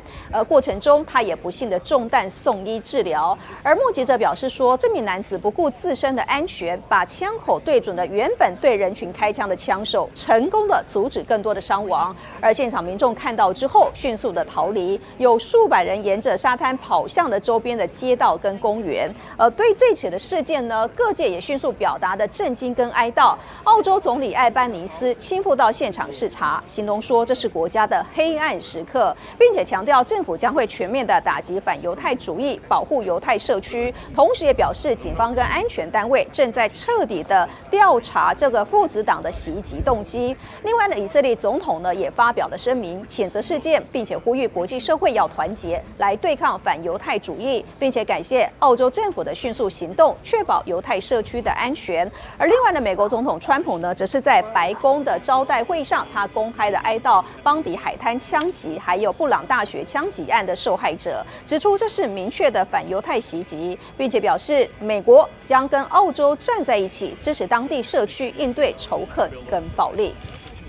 好，我们看到呢，在14号下午海滩呢所发生的这起恐怖的攻击事件，那枪手呢持枪对着海滩毫无防备的群众展开无差别的扫射，造成至少有16人死亡，其中包含了2名的警察。我们就来看空拍的画面。So I must have heard, I don't know, maybe like 40, 50 shots. So we were still unsure what was going on. We just thought maybe it's a false alarm, maybe it's something about maybe something happening in the party or the market. And then that's when we heard the police and the ambulances, so then we thought, okay, no, this is serious. 好，从这一段的空拍的画面可以看到，有2名身穿黑衣的枪手，他们是站在横跨了海滩区域的人行路桥上，不断的向下方扫射，跟警方展开交火。2名枪手接连中枪倒地。有个目击者形容说，他看到了地上有脑浆，形容说这是他看过有史以来心里会有阴影的画面。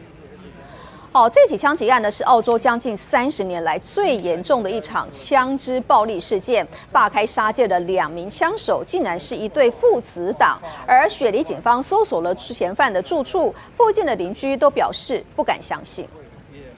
We noticed them; they come and go every day, yeah, and they never say hello or anything.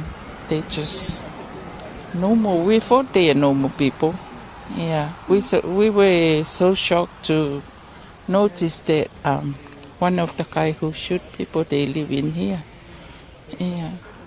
警方封锁了这栋位在雪梨郊区的住宅，并且在周边拉起了警戒线。而涉案的2名枪手是一对父子，50岁的父亲遭到警方当场的击毙，24岁的儿子身受重伤送医治疗。而目前警方排除第3人涉案的可能，也将枪击事。一起来关注全球现场，在澳洲雪梨著名的邦迪海滩，星期天爆发了反犹太恐攻事件，至少造成有16人死亡，42人受伤。而恐攻发生前，海滩上正在举行犹太人光明节的庆祝活动，有游客就记录下了传出枪响之后的混乱情况，一起来看。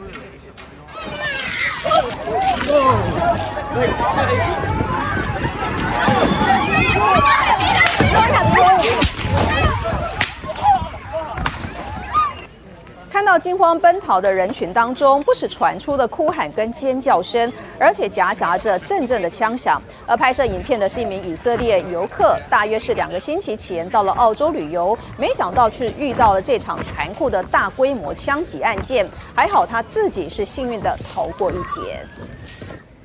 在澳洲所发生的这起大规模的恐攻事件，死亡人数攀升到了16人，另外还有11人目前是命危，多人受伤。事发当下，有一名白衣男子英勇的夺枪，当地州长表示，这是他此生中见过最不可置信的画面。What are your thoughts on there's a video of a member of the public wrestling one of the guns off one of the offenders? I think it's the most unbelievable scene I've ever seen. A man walking up to a gunman who had fired on the community and single-handedly disarming him, putting his own life at risk to save the lives of countless other people. That man is a genuine hero, and I've got no doubt that there are many, many people alive tonight as a result of his bravery. 从画面上可以看到，持枪歹徒正在开火射击，后面有个白衣男子从后方的车辆间冲出来，跟枪手发生了激烈的扭打，迅速的夺下了步枪，让目睹的民众都吓到倒抽一口气。而事后，这个白衣男子的表弟证实，那个人就是他的表哥，是水果店老板。表哥在搏斗当中遭到2次的枪击，目前正在医院接受治疗。好，整个事件我们为您做一个比较明白清楚的整理。来看到呢，澳洲雪梨邦迪海滩在14号傍晚5点左右所发生的这一起震惊了全国的枪击案件。当时这个海滩正在举行犹太社区的光明节活动，有2名父子呢，他们是枪手站在海滩人行路桥跟沙滩附近，拿着长枪向人群冷血的扫射，至少有50颗的子弹，造成了至少有16个人死亡，有42人受伤，而年纪呢是介于10岁到87岁之间。而伤者当中包含了有2名警察，多名是伤势严重。随后呢，警方迅速的到现场，跟枪手爆发了激烈的交火，而50岁的父亲是当场被击毙。事后呢，这个警方调查发现，他是拥有合法的枪支许可，他的名下有6支的枪，而在现场也找到了有6支枪。而另外呢，24岁的儿子呢，则是重伤送医。目前警方是已经排除有第3名的嫌犯，并且在嫌犯的住处找到了未引爆的炸弹装置。警方把这个事件定调为是针对犹太社群的反犹太主义袭击，并且在全国犹太社区增加警力跟安全上的戒备。而事发当时呢，这个邦迪海滩就是在举行这个光明节的活动，这是犹太教的重要的节日，是用来纪念信仰仰自由跟光明，现场超过有1000人参加，而其中包含有大量的家庭、儿童。活动本来是充满着欢乐跟灯火，但是呢，枪击案发生当下有惊险的一幕曝光。刚也看到了一名白衣男子从后方悄悄地靠近枪手，勇敢地夺枪，并且逼退了嫌犯。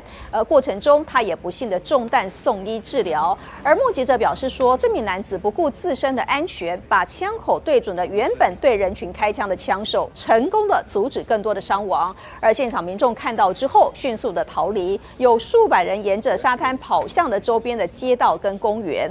对这起的事件呢，各界也迅速表达的震惊跟哀悼。澳洲总理艾班尼斯亲赴到现场视察，形容说这是国家的黑暗时刻，并且强调政府将会全面的打击反犹太主义，保护犹太社区。同时也表示，警方跟安全单位正在彻底的调查这个父子党的袭击动机。另外呢，以色列总统呢也发表了声明，谴责事件，并且呼吁国际社会要团结来对抗反犹太主义，并且感谢澳洲政府的迅速行动，确保犹太社区的安全。而另外呢，美国总统川普呢，则是在白宫的招待会上，他公开的哀悼邦迪海滩枪击，还有布朗大学枪击案的受害者，指出这是明确的反犹太袭击，并且表示美国将跟澳洲站在一起，支持当地社区应对仇恨跟暴力。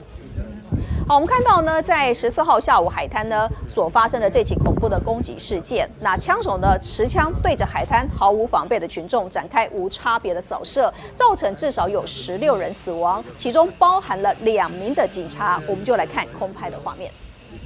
So I must have heard, I don't know, maybe like 40, 50 shots. So we were still unsure what was going on. We just thought maybe it's a false alarm, maybe it's something about maybe something happening in the party or the market. And then that's when we heard the police and the ambulances, so then we thought, okay, no, this is serious. 好，从这一段的空拍的画面可以看到，有2名身穿黑衣的枪手，他们是站在横跨了海滩区域的人行路桥上，不断的向下方扫射，跟警方展开交火。2名枪手接连中枪倒地。有个目击者形容说，他看到了地上有脑浆，形容说这是他看过有史以来心里会有阴影的画面。好，这起枪击案呢是澳洲将近30年来最严重的一场枪支暴力事件。大开杀戒的2名枪手竟然是一对父子党，而雪梨警方搜索了嫌犯的住处，附近的邻居都表示不敢相信。We noticed them; they come and go every day, yeah, and they never say hello or anything. They just normal. We thought they are normal people.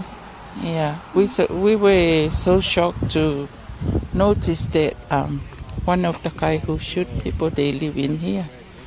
Yeah. 警方封锁了这栋位在雪梨郊区的住宅，并且在周边拉起了警戒线。而涉案的2名枪手是一对父子，50岁的父亲遭到警方当场的击毙，24岁的儿子身受重伤送医治疗。而目前警方排除第3人涉案的可能，也将枪击事。一起来关注全球现场，在澳洲雪梨著名的邦迪海滩，星期天爆发了反犹太恐攻事件，至少造成有16人死亡，42人受伤。而恐攻发生前，海滩上正在举行犹太人光明节的庆祝活动，有游客就记录下了传出枪响之后的混乱情况，一起来看。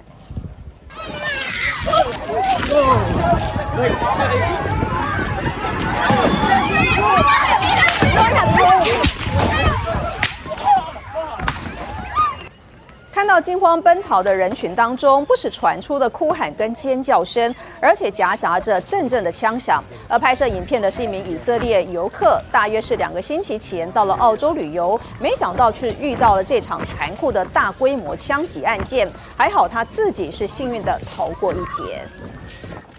在澳洲所发生的这起大规模的恐攻事件，死亡人数攀升到了16人，另外还有11人目前是命危，多人受伤。事发当下，有一名白衣男子英勇的夺枪，当地州长表示，这是他此生中见过最不可置信的画面。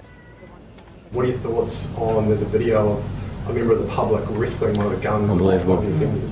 I think it's the most unbelievable scene I've ever seen.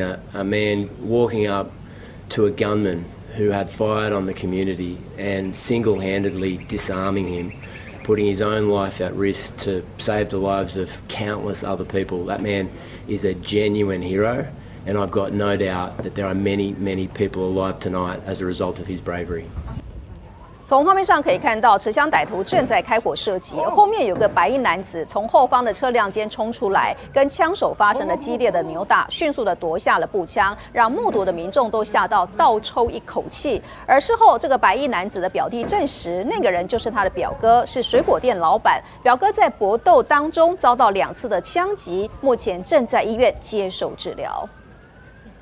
好，整个事件我们为您做一个比较明白清楚的整理。来看到呢，澳洲雪梨邦迪海滩在14号傍晚5点左右所发生的这一起震惊了全国的枪击案件。当时这个海滩正在举行犹太社区的光明节活动，有2名父子呢，他们是枪手站在海滩人行路桥跟沙滩附近，拿着长枪向人群冷血的扫射，至少有50颗的子弹，造成了至少有16个人死亡，有42人受伤，而年纪呢是介于10岁到87岁之间。而伤者当中包含了有2名警察，多名是伤势严重。随后呢，警方迅速的到现场，跟枪手爆发了激烈的交火，而50岁的父亲是当场被击毙。事后呢，这个警方调查发现，他是拥有合法的枪支许可，他的名下有6支的枪，而在现场也找到了有6支枪。而另外呢，24岁的儿子呢，则是重伤送医。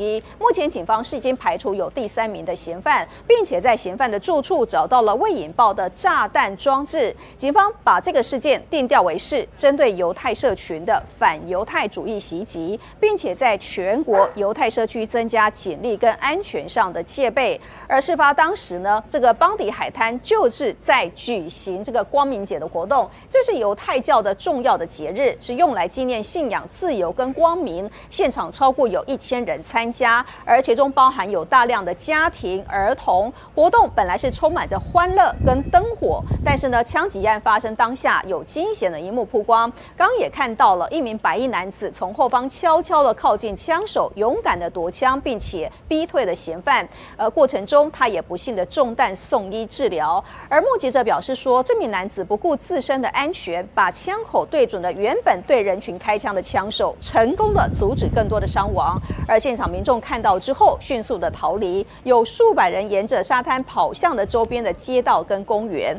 对这起的事件呢，各界也迅速表达的震惊跟哀悼。澳洲总理艾班尼斯亲赴到现场视察，形容说这是国家的黑暗时刻，并且强调政府将会全面的打击反犹太主义，保护犹太社区。同时也表示，警方跟安全单位正在彻底的调查这个父子党的袭击动机。另外呢，以色列总统呢也发表了声明，谴责事件，并且呼吁国际社会要团结来对抗反犹太主义，并且感谢澳洲政府的迅速行动，确保犹太社区的安全。而另外呢，美国总统川普呢，则是在白宫的招待会上，他公开的哀悼邦迪海滩枪击还有布朗大学枪击案的受害者，指出这是明确的反犹太袭击，并且表示美国将跟澳洲站在一起，支持当地社区应对仇恨跟暴力。好，我们看到呢，在14号下午海滩呢所发生的这起恐怖的攻击事件，那枪手呢持枪对着海滩毫无防备的群众展开无差别的扫射，造成至少有16人死亡，其中包含了2名的警察。我们就来看空拍的画面。So I must have heard, I don't know, maybe like 40, 50 shots. So we were still unsure what was going on. We just thought maybe it's a false alarm, maybe it's something about maybe something happening in the party or the market. And then that's when we heard the police and the ambulances. So then we thought, okay, no, this is serious. 好，从这一段的空拍的画面可以看到，有2名身穿黑衣的枪手，他们是站在横跨了海滩区域的人行路桥上，不断的向下方扫射，跟警方展开交火。2名枪手接连中枪倒地。有个目击者形容说，他看到了地上有脑浆，形容说这是他看过有史以来心里会有阴影的画面。好，这起枪击案呢是澳洲将近30年来最严重的一场枪支暴力事件。大开杀戒的2名枪手竟然是一对父子党，而雪梨警方搜索了嫌犯的住处，附近的邻居都表示不敢相信。We notice them, they come and go every day. Yeah. And they never say hello or anything. They just normal. We thought they are normal people. Yeah. We were so shocked to notice that one of the guy who shoot people, they live in here. Yeah. 警方封锁了这栋位在雪梨郊区的住宅，并且在周边拉起了警戒线。而涉案的2名枪手是一对父子，50岁的父亲遭到警方当场的击毙，24岁的儿子身受重伤送医治疗。而目前警方排除第3人涉案的可能，也将枪击事。一起来关注全球现场，在澳洲雪梨著名的邦迪海滩，星期天爆发了反犹太恐攻事件，至少造成有16人死亡，42人受伤。而恐攻发生前，海滩上正在举行犹太人光明节的庆祝活动，有游客就记录下了传出枪响之后的混乱情况，一起来看。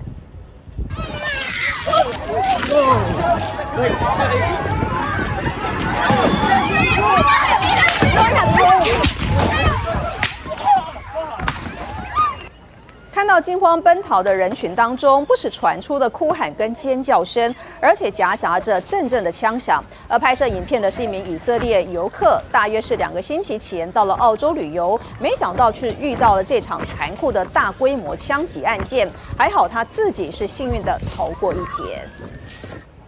在澳洲所发生的这起大规模的恐攻事件，死亡人数攀升到了16人，另外还有11人目前是命危，多人受伤。事发当下，有一名白衣男子英勇的夺枪，当地州长表示，这是他此生中见过最不可置信的画面。What are your thoughts on? There's a video of a member of the public wrestling one of the guns off one of the offenders. I think it's the most unbelievable scene I've ever seen. A man walking up to a gunman who had fired on the community and single-handedly disarming him, putting his own life at risk to save the lives of countless other people. That man is a genuine hero, and I've got no doubt that there are many, many people alive tonight as a result of his bravery.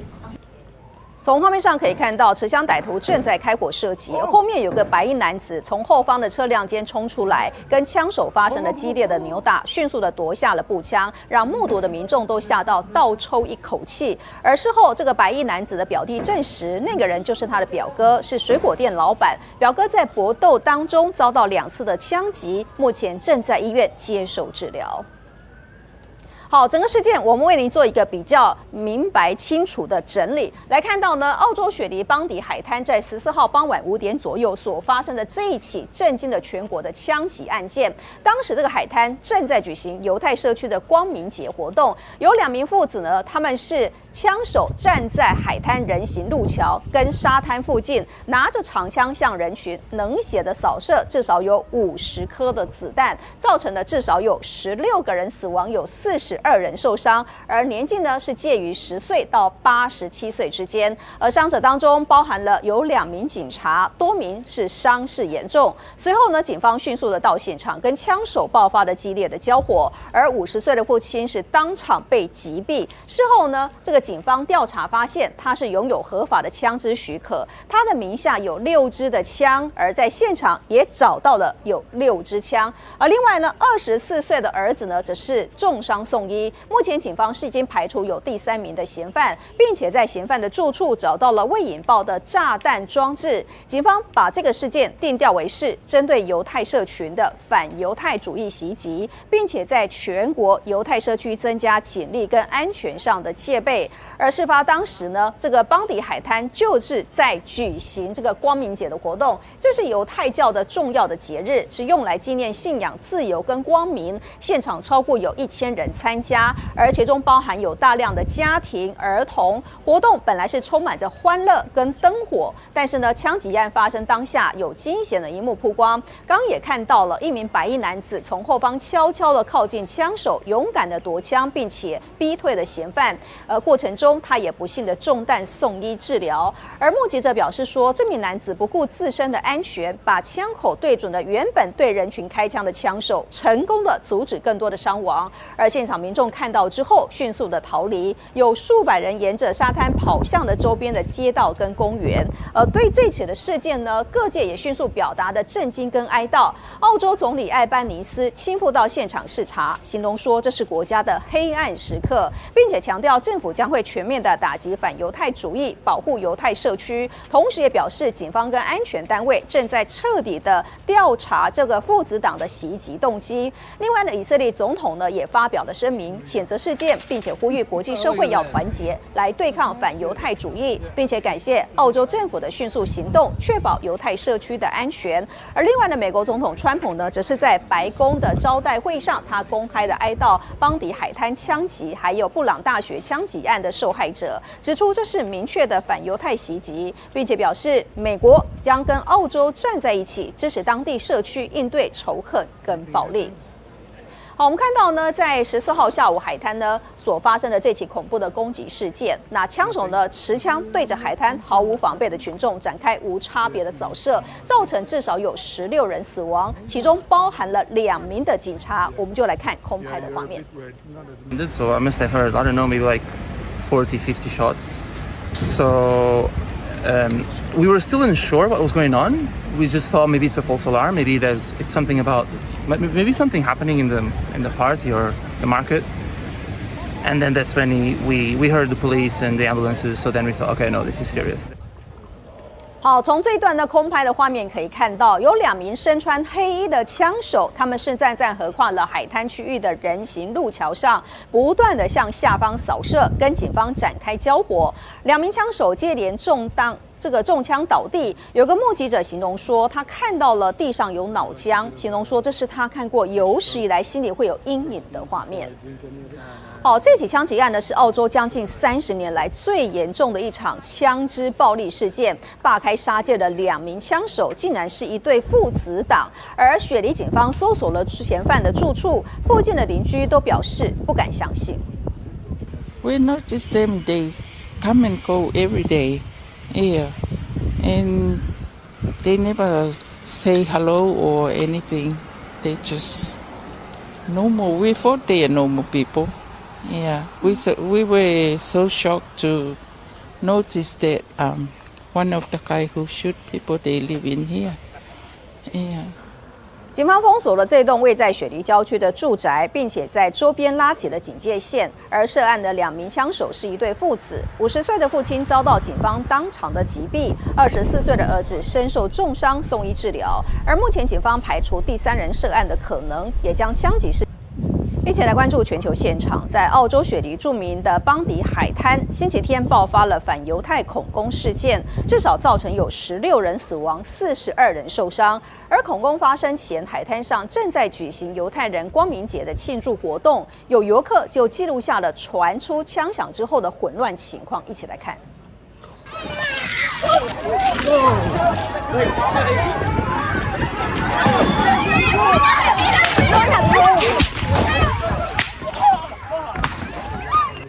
看到惊慌奔逃的人群当中，不时传出的哭喊跟尖叫声，而且夹杂着阵阵的枪响。而拍摄影片的是一名以色列游客，大约是2个星期前到了澳洲旅游，没想到却遇到了这场残酷的大规模枪击案件，还好他自己是幸运的逃过一劫。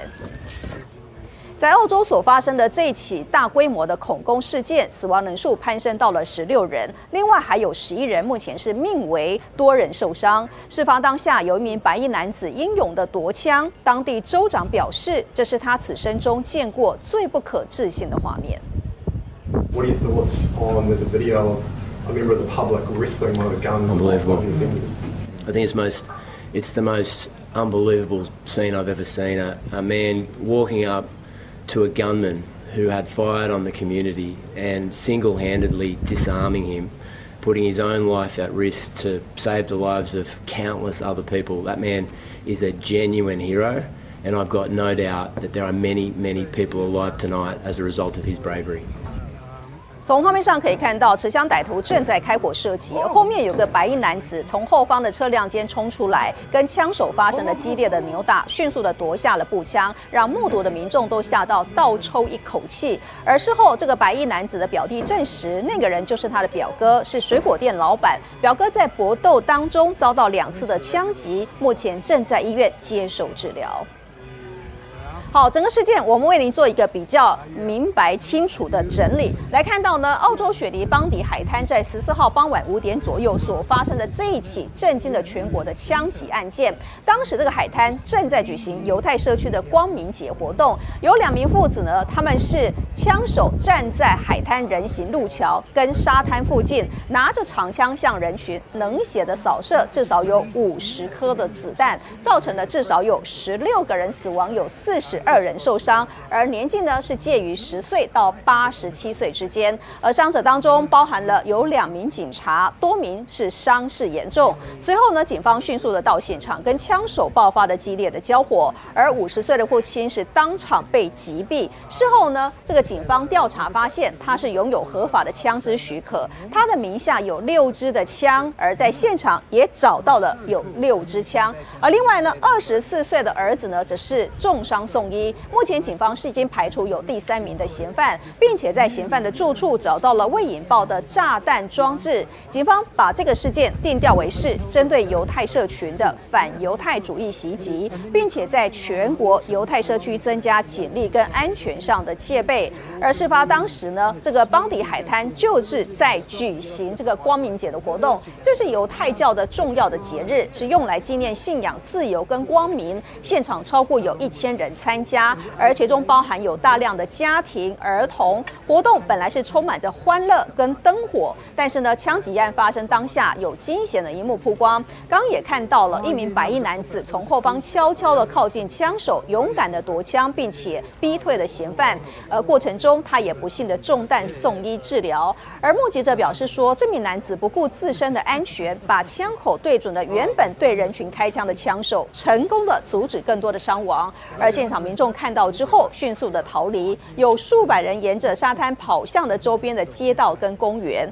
对这起的事件呢，各界也迅速表达的震惊跟哀悼。澳洲总理艾班尼斯亲赴到现场视察，形容说这是国家的黑暗时刻，并且强调政府将会全面的打击反犹太主义，保护犹太社区。同时也表示，警方跟安全单位正在彻底的调查这个父子党的袭击动机。另外呢，以色列总统呢也发表了声明，谴责事件，并且呼吁国际社会要团结来对抗反犹太主义，并且感谢澳洲政府的迅速行动，确保犹太社区的安全。而另外呢，美国总统川普呢，则是在白宫的招待会上，他公开的哀悼邦迪海滩枪击还有布朗大学枪击案的受害者，指出这是明确的反犹太袭击，并且表示美国将跟澳洲站在一起，支持当地社区应对仇恨跟暴力。好，我们看到呢，在14号下午海滩呢所发生的这起恐怖的攻击事件，那枪手呢持枪对着海滩毫无防备的群众展开无差别的扫射，造成至少有16人死亡，其中包含了2名的警察。我们就来看空拍的画面。So I must have heard, I don't know, maybe like 40, 50 shots. So we were still unsure what was going on. We just thought maybe it's a false alarm, maybe it's something about maybe something happening in the party or the market. And then that's when we heard the police and the ambulances. So then we thought, okay, no, this is serious. 好，从这段的空拍的画面可以看到，有2名身穿黑衣的枪手，他们是站在横跨了海滩区域的人行路桥上，不断的向下方扫射，跟警方展开交火。2名枪手接连中枪倒地。有个目击者形容说，他看到了地上有脑浆，形容说这是他看过有史以来心里会有阴影的画面。好，这起枪击案呢是澳洲将近30年来最严重的一场枪支暴力事件。大开杀戒的2名枪手竟然是一对父子党，而雪梨警方搜索了嫌犯的住处，附近的邻居都表示不敢相信。We noticed them; they come and go every day, yeah, and they never say hello or anything. They just normal. We thought they are normal people. Yeah, we were so shocked to noticed that one of the guy who shoot people, they live in here. Yeah. 警方封锁了这栋位在雪梨郊区的住宅，并且在周边拉起了警戒线。而涉案的2名枪手是一对父子，50岁的父亲遭到警方当场的击毙，24岁的儿子身受重伤送医治疗。而目前警方排除第3人涉案的可能，也将枪击事。一起来关注全球现场，在澳洲雪梨著名的邦迪海滩，星期天爆发了反犹太恐攻事件，至少造成有16人死亡，42人受伤。而恐攻发生前，海滩上正在举行犹太人光明节的庆祝活动，有游客就记录下了传出枪响之后的混乱情况，一起来看。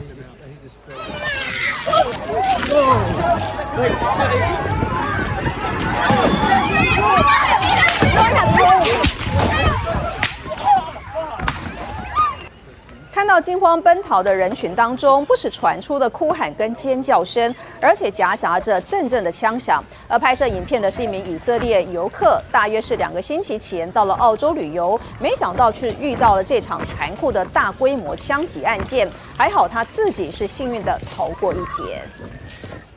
在澳洲所发生的这起大规模的恐攻事件，死亡人数攀升到了16人，另外还有11人目前是命危，多人受伤。事发当下，有一名白衣男子英勇的夺枪，当地州长表示，这是他此生中见过最不可置信的画面。What are your thoughts on there's a video of a member of the public wrestling one of the guns? Unbelievable. I think it's the most unbelievable scene I've ever seen. A man walking up to a gunman who had fired on the community and single-handedly disarming him, putting his own life at risk to save the lives of countless other people. That man is a genuine hero, and I've got no doubt that there are many, many people alive tonight as a result of his bravery. 从画面上可以看到，持枪歹徒正在开火射击，后面有个白衣男子从后方的车辆间冲出来，跟枪手发生了激烈的扭打，迅速的夺下了步枪，让目睹的民众都吓到倒抽一口气。而事后，这个白衣男子的表弟证实，那个人就是他的表哥，是水果店老板。表哥在搏斗当中遭到2次的枪击，目前正在医院接受治疗。好，整个事件我们为您做一个比较明白清楚的整理。来看到呢，澳洲雪梨邦迪海滩在14号傍晚5点左右所发生的这一起震惊了全国的枪击案件。当时这个海滩正在举行犹太社区的光明节活动，有2名父子呢，他们是枪手站在海滩人行路桥跟沙滩附近，拿着长枪向人群冷血的扫射，至少有50颗的子弹，造成了至少有16个人死亡，有42人受伤，而年纪呢是介于10岁到87岁之间。而伤者当中包含了有2名警察，多名是伤势严重。随后呢，警方迅速的到现场，跟枪手爆发了激烈的交火，而50岁的父亲是当场被击毙。事后呢，这个警方调查发现，他是拥有合法的枪支许可，他的名下有6支的枪，而在现场也找到了有6支枪。而另外呢，24岁的儿子呢，则是重伤送医。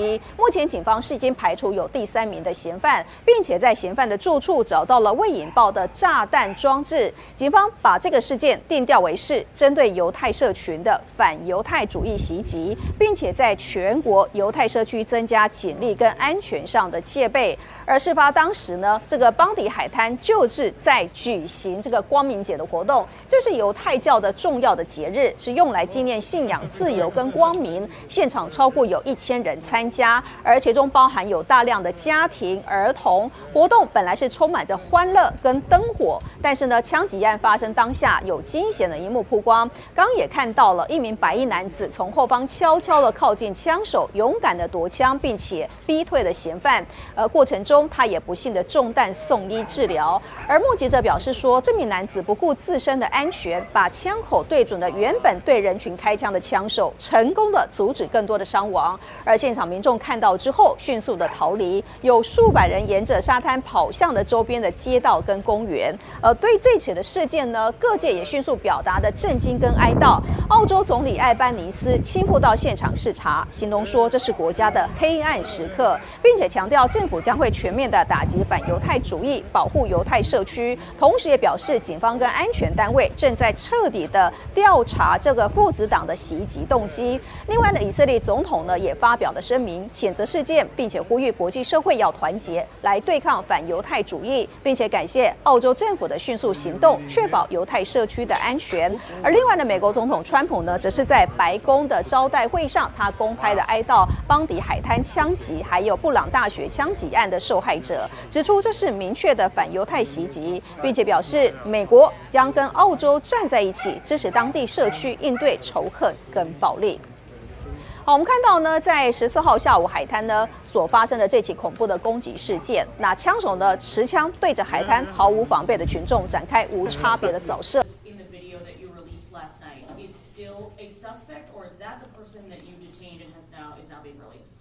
The person that we detained. Person from the video that you released last night, is that the person you detained this morning? At this point, we don't have enough evidence to corroborate that, so no.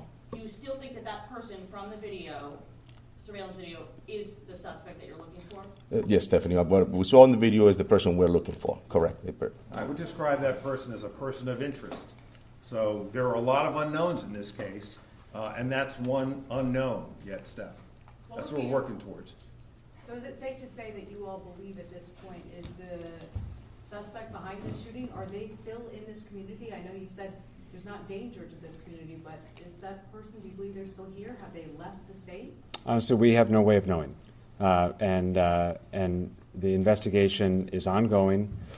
We continue to follow leads that have been developed over the last day and a half. And we're continuing to ask for help. One of the things that Providence Police will be doing, and we should let our neighbors know, is that we are searching for additional video evidence. And so neighbors in the area of Brown University should expect to see Providence Police in the neighborhood canvassing, looking for additional evidence, specifically looking for additional video evidence.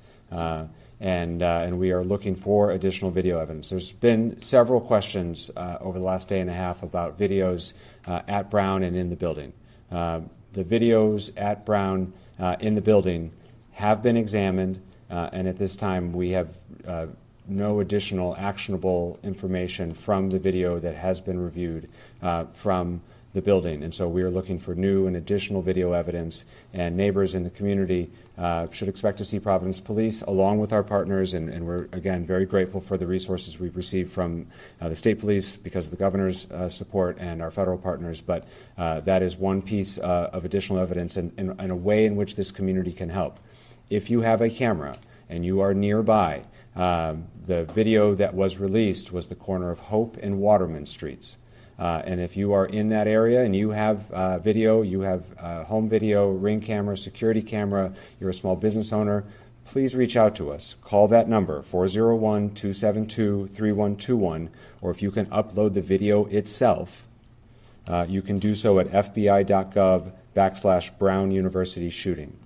So the FBI director specifically said in his tweet that it was a tip from Providence Police that led you all to Hampton Inn. Can you confirm if that's true, and what exactly was the evidence that led you to this person of interest? Yeah, so it was there was a tip that came in, just like we would take in any other tips, and that one came in specifically identifying a person of interest, which was this individual.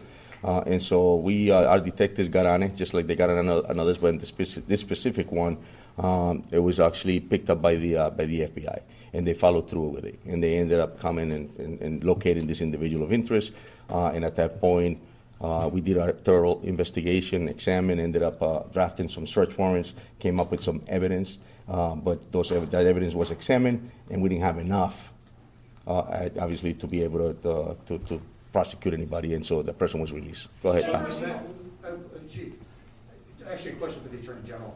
What is the standard in the state of Rhode Island for detaining someone before they are charged? How long are you allowed to do that? And I guess ultimately, if this individual who was detained is not found to have been part of this, will the Attorney General's office or the state of Rhode Island exonerate him in writing?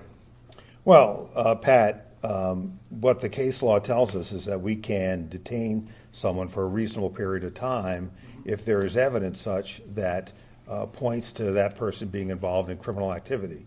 And so, evidence doesn't appear on your doorstep and you have answers to it within the first 15 minutes. So let me just paint what I hope will be a clear picture. There's obviously evidence at the scene. That evidence at the scene may link to a particular individual. So when you have a person of interest, you try to link the evidence at the scene to that person of interest. Well, that takes time. That requires testing. Some of that lab testing can take an entire day. So over the course of the day, while we're following up leads elsewhere, those initial leads may come back positive or may come back negative. Here they came back negative, so we're in a position where we are now going to release that person of interest. But that's the way these investigations work. This isn't. Well, look, Pat. I'm not going to get into exonerating people in writing or orally or otherwise. There was a quantum of evidence. There was a quantum of evidence which justified detaining this person as a person of interest. We continue to do our job. We're going to keep doing that. There may be other persons of interest. Hopefully they will be in custody or detention very soon. There were multiple reports describing weapons that were found at the scene. Can you say whether or not there were weapons recovered at the scene, and does that describe the evidence that you described that may have linked to the person? Listen, I am not going to, and I'm not going to. Can't imagine the chief would either. Is to lay out directly what evidence is at the scene. But what I'm telling you is, at any crime scene, there is evidence that links the perpetrator to the crime. When you have a person of interest, you try to link them to that particular evidence or her to that evidence. It could be all kinds of evidence, Steph. It could be fingerprint evidence. It could be ballistic evidence. It could be DNA. It could be a whole host of things. Can you explain exactly what eliminated him? I'm not going to get into that. I know it's safe to say that the FBI is here tonight. Can you tell us more about the role? I know it's been emphasized that Providence Police will be the head here. Yeah. Kind of the role of what that looks like. Well, look, in a situation like this, and I go back to the double homicide of Amy Shute and Jason Burgess 25 years ago. It's all hands on deck to try to canvass locations, look at electronic evidence, identify witnesses, track those witnesses down. So every agency brings something else to the table. State police certainly bring something to the table. But ultimately, this is Providence's case, and they are the lead here, and they have the most boots on the ground to do most of the work that needs to get done. I think this person was detained for hours on end today. Can you talk about what happened during those hours-long detention? Were they questioned that entire time? What did that look like when this person of interest was detained? Yeah, well, again, I'm not going to get into the details of that, but what I will say is over the period of time that a person of interest is detained, again, you try to develop evidence to bring potential charges against that person. And if you can't develop that evidence, then you release them. That happens plenty of times in the course of our criminal justice system here and everywhere else. So while that was being done, Providence and our law enforcement partners continue to work other leads. That work continues now, and we'll pick it up again in the morning and keep going. You mentioned the cameras on Brown University's campus. Are you all utilizing that footage as well in this investigation, or was that 10-second clip released yesterday? Is that all we have of this suspect? That was the video evidence that was deemed most useful at the time to try to apprehend a suspect. Mayor Smiley, you mentioned the video as well. Can you explain exactly what made other videos, I guess, not as helpful? Because there were other, can you explain, I guess, what videos have you guys been able to look through, and what made those videos not as helpful to the public? Because I imagine at this point in the game, anything can be useful, so why not release what we have? So because the investigation is ongoing and it may end up later being useful to then connect a dot, we're not going to release information that might be used at a future point in this investigation. But because the question has come up many times in our previous briefings, I wanted to be clear, because it seemed like there was this unanswered question of or concern that perhaps the video evidence available from Brown had not yet been reviewed. It has been reviewed. And as the General pointed out, the video that was shared to the public yesterday, I think it was yesterday, is the most useful video that we have at this time that can be shared with the public for the purposes of helping identify an individual. I think that's understandable, but if there is, I guess, video evidence that you guys have, that will be helpful for the investigation or further cases, but could also, someone in the public could see that and know exactly who that person is. I guess, how do you manage that when we are now, more than 24 hours out? If we had that video, you'd have it. So obviously, if there was a piece of video where we could show you a face and say this is our person of interest or suspect, you'd have it. So we're releasing video evidence that helps solve that problem and answer that question. Not all of the other video that may be something useful in a prosecution down the road. These kids were sitting in a classroom. What are you telling people now that we don't have a suspect in custody? Right? Is everybody, should we be concerned? Should we be staying inside? What do you want the public to know?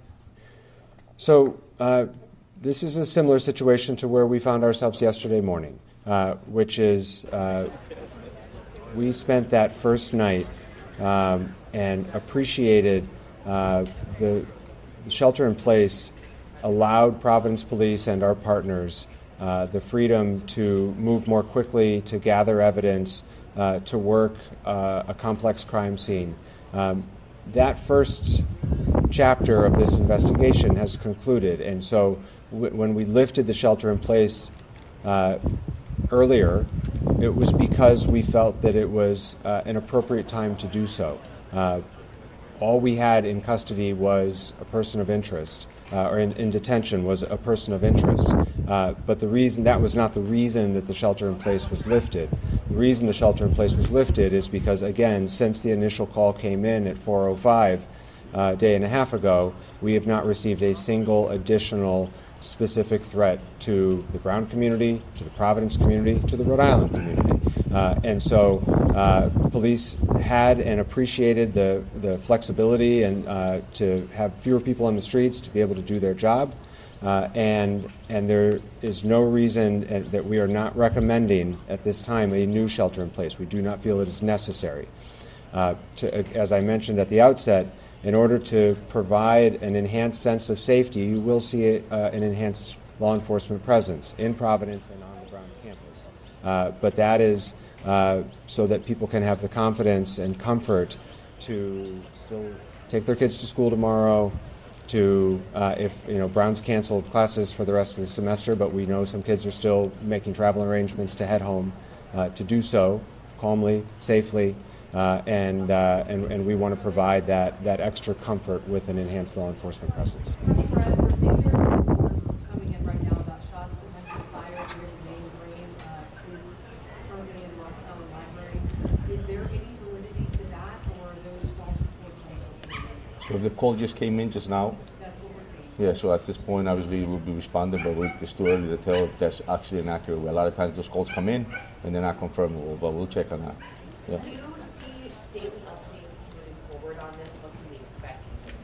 Yeah, we can expect, obviously, our police presence. You can expect the police department continuing to follow leads. You can expect what the general and the mayor has stated, working with different of our federal partners.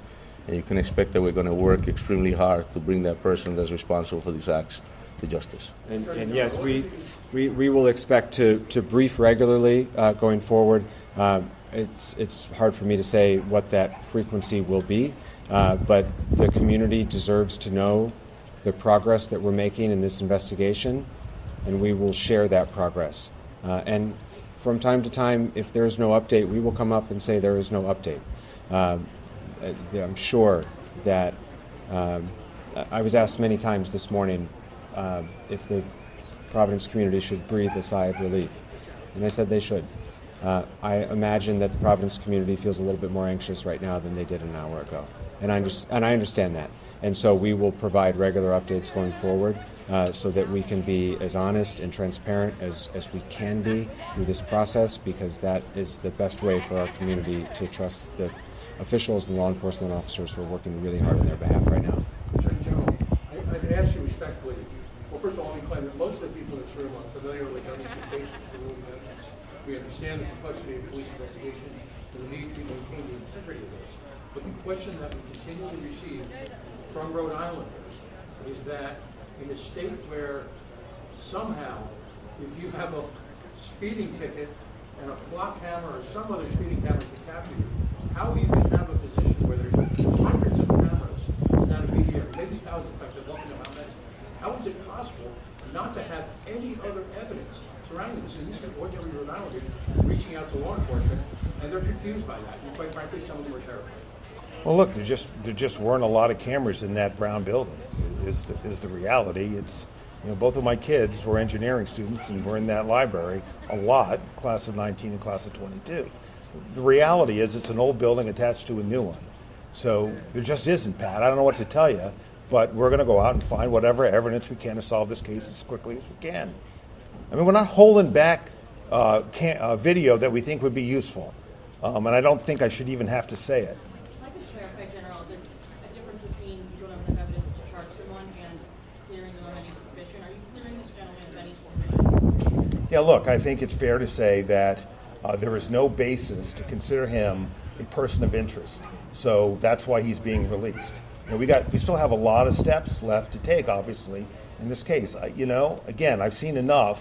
After 30 years in law enforcement, there have been a lot of twists and a lot of roads that I've walked down. And so I'm not here to predict anything other than I saw in the command post in the 6 or 7 hours I spent there last night, 50 Providence police officers working really hard. And they continue to work really hard to solve this case, along with a bunch of prosecutors, federal agents, colonels, good people on the state police. And I know that's going to continue. That our prosecutors are embedded with these detectives and agents, and we're going to solve this case. I can't tell you what direction it's going to take right now, but we're going to solve it. What happens next as far as the investigation once you finally get There's a ton of things that happen next. And so I don't want to get into all those things because obviously we have a murderer out there, frankly. And so we're not going to give away the game plan. But the fact of the matter is that law enforcement has the tools necessary to solve this case. But we're 36 hours out. So, you know, it can never be too fast, particularly for the victims and their families and parents. But sometimes investigations take a little bit of time. Sometimes it's not as easy as having a photograph of the person that we can just give to you to help us find that person. But I know the team's going to work hard and we're going to solve it. You mentioned all the tips that have come in. How difficult has it become, given the amount of time since this happened, in terms of the scope of the investigation? Obviously, this person could be anyone. Yeah, we follow on every single tips, and that's what's important, to be able to collaborate with different agencies, municipalities, different federal partners, and it's important to have it's all hands on deck, and we follow on every single one, and that's what occurred in this specific incident. We follow up on a lead. There's nothing, we got to lift every rock, and the reason for that is to make sure that to realize if it's valid or not, to rule things out, and to make sure that we verify whatever's coming our way. To your call earlier, it was unfounded. There was actually several cars responded, and there was nothing located. So. That'll be it for questions tonight. Those are all the updates that we have to share this evening. We will stay in touch for the next briefing and be sure to keep you posted. Future briefings will be at this location, so you can plan accordingly. Thank you. Thanks, Oscar. Well done. Aaron, thank you. Good to see you. Just connecting with these guys. Is he released past tense or you're releasing him shortly? Past tense, yeah. No. That's good. No worries at all. Hey, Chief, thank you for following up on that, sir. Yeah, no Appreciate it. problem. Yeah, we just leave off on CNN. We saw those. We saw those reports. Yeah, We had to get. Yeah. No, yeah. So I guess they're all watching. They say that thanks to me. Okay. They all say, Chief, we're all here. Okay, yeah, we were saying something about the library, police there. But From the prospect, that's what they call it. From the prospect. get a lot of these. Close like that. Yeah. All right, sounds good. I'm going to dial in right now.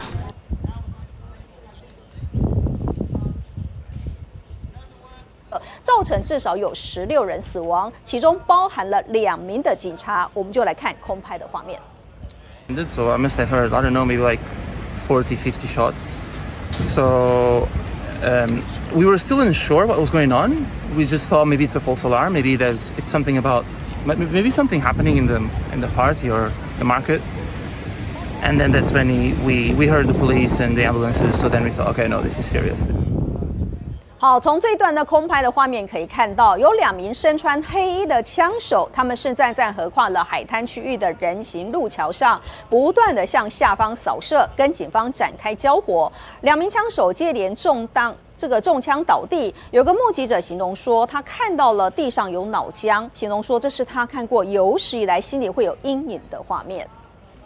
好，这起枪击案呢是澳洲将近30年来最严重的一场枪支暴力事件。大开杀戒的2名枪手竟然是一对父子档，而雪梨警方搜索了嫌犯的住处，附近的邻居都表示不敢相信。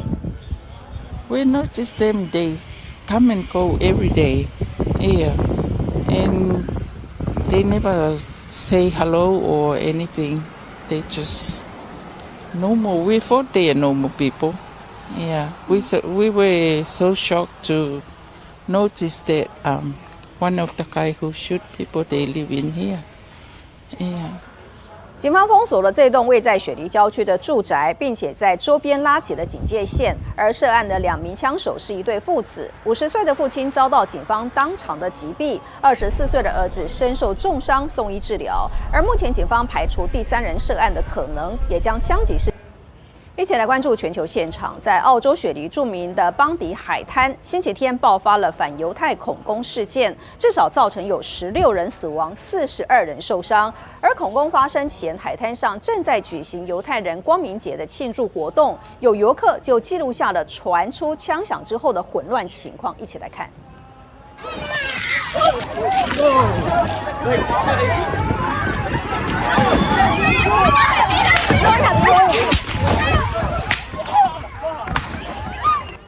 看到惊慌奔逃的人群当中，不时传出的哭喊跟尖叫声，而且夹杂着阵阵的枪响。而拍摄影片的是一名以色列游客，大约是2个星期前到了澳洲旅游，没想到却遇到了这场残酷的大规模枪击案件。还好他自己是幸运的逃过一劫。在澳洲所发生的这起大规模的恐攻事件，死亡人数攀升到了16人，另外还有11人目前是命危，多人受伤。事发当下，有一名白衣男子英勇的夺枪，当地州长表示，这是他此生中见过最不可置信的画面。What are your thoughts on there's a video of a member of the public wrestling one of the guns off one of your fingers? I think it's the most unbelievable scene I've ever seen. A man walking up to a gunman who had fired on the community and single-handedly disarming him, putting his own life at risk to save the lives of countless other people. That man is a genuine hero, and I've got no doubt that there are many, many people alive tonight as a result of his bravery. 从画面上可以看到，持枪歹徒正在开火射击，后面有个白衣男子从后方的车辆间冲出来，跟枪手发生了激烈的扭打，迅速的夺下了步枪，让目睹的民众都吓到倒抽一口气。而事后，这个白衣男子的表弟证实，那个人就是他的表哥，是水果店老板。表哥在搏斗当中遭到2次的枪击，目前正在医院接受治疗。好，整个事件我们为您做一个比较明白清楚的整理。来看到呢，澳洲雪梨邦迪海滩在14号傍晚5点左右所发生的这一起震惊了全国的枪击案件。当时这个海滩正在举行犹太社区的光明节活动，有2名父子呢，他们是枪手站在海滩人行路桥跟沙滩附近，拿着长枪向人群冷血的扫射，至少有50颗的子弹，造成了至少有16个人死亡，有42人受伤，而年纪呢是介于10岁到87岁之间。而伤者当中包含了有2名警察，多名是伤势严重。随后呢，警方迅速的到现场，跟枪手爆发了激烈的交火。而50岁的父亲是当场被击毙。事后呢，这个警方调查发现，他是拥有合法的枪支许可，他的名下有6支的枪，而在现场也找到了有6支枪。而另外呢，24岁的儿子呢，则是重伤送医。目前警方是已经排除有第3名的嫌犯，并且在嫌犯的住处找到了未引爆的炸弹装置。警方把这个事件定调为是针对犹太社群的反犹太主义袭击，并且在全国犹太社区增加警力跟安全上的戒备。而事发当时呢，这个邦迪海滩就是在举行这个光明节的活动，这是犹太教的重要的节日，是用来纪念信仰自由跟光明。现场超过有1000人参加，而其中包含有大量的家庭、儿童。活动本来是充满着欢乐跟灯火，但是呢，枪击案发生当下有惊险的一幕曝光。刚也看到了一名白衣男子从后方悄悄的靠近枪手，勇敢的夺枪，并且逼退了嫌犯。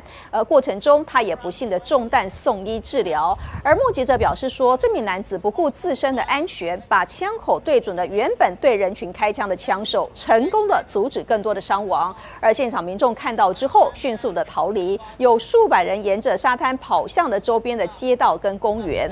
对这起的事件呢，各界也迅速表达的震惊跟哀悼。澳洲总理艾班尼斯亲赴到现场视察，形容说这是国家的黑暗时刻，并且强调政府将会全面的打击反犹太主义，保护犹太社区。同时也表示，警方跟安全单位正在彻底的调查这个父子党的袭击动机。另外呢，以色列总统呢也发表了声明，谴责事件，并且呼吁国际社会要团结来对抗反犹太主义，并且感谢澳洲政府的迅速行动，确保犹太社区的安全。而另外呢，美国总统川普呢，则是在白宫的招待会上，他公开的哀悼邦迪海滩枪击还有布朗大学枪击案的受害者，指出这是明确的反犹太袭击，并且表示美国将跟澳洲站在一起，支持当地社区应对仇恨跟暴力。好，我们看到呢，在14号下午海滩呢所发生的这起恐怖的攻击事件，那枪手呢持枪对着海滩毫无防备的群众展开无差别的扫射，造成至少有16人死亡，其中包含了2名的警察。我们就来看空拍的画面。So I must have heard, I don't know, maybe like 40, 50 shots. So we were still unsure what was going on. We just thought.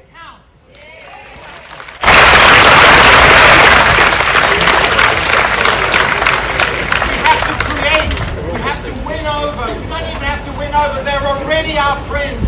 We have to mobilize our friends around this great country to say to our politicians at a state, federal and local level, if you do not stand with Israel, if you do not push back jihadist Islam, and if you do not protect the Jewish community of this country, you will not be elected in this country.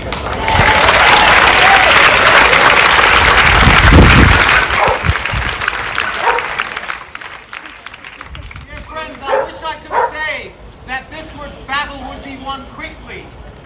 But this is a country and a culture and a civilization that generations past have laid their lives down for. And last night, the Jewish community paid in blood for the policy decisions that have been made in this country, and that is not acceptable.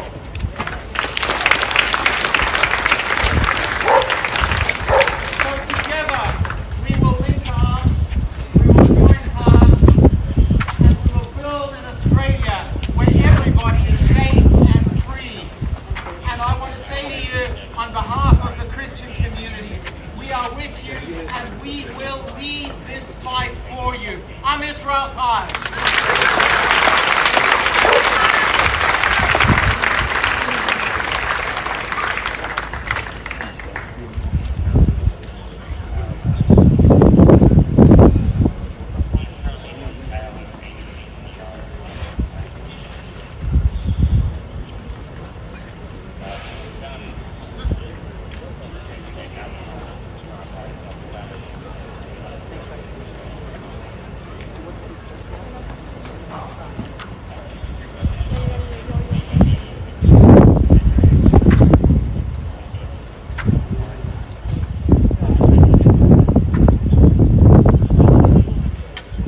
好，我是主播周玉琴。很多的朋友告诉我们，太阳星全效克菲尔益生菌帮助了睡眠品质。原版的太阳星全效克菲尔益生菌，它添加有超级食物羽衣甘蓝，健康再加分。而有睡眠困扰的朋友们，赶快选择蓝色包装这一款晚安加强版，绝对是更有感。每日克菲尔，时刻美好 ，Good Feel Good， 请上快点购为健康下单，而且要记得输入推荐代码，有额外的折扣优惠。太阳星全效克菲尔益生菌基础版、晚安加强版，新包装改版，内容不变，抽取更方便。要吃就吃最好的。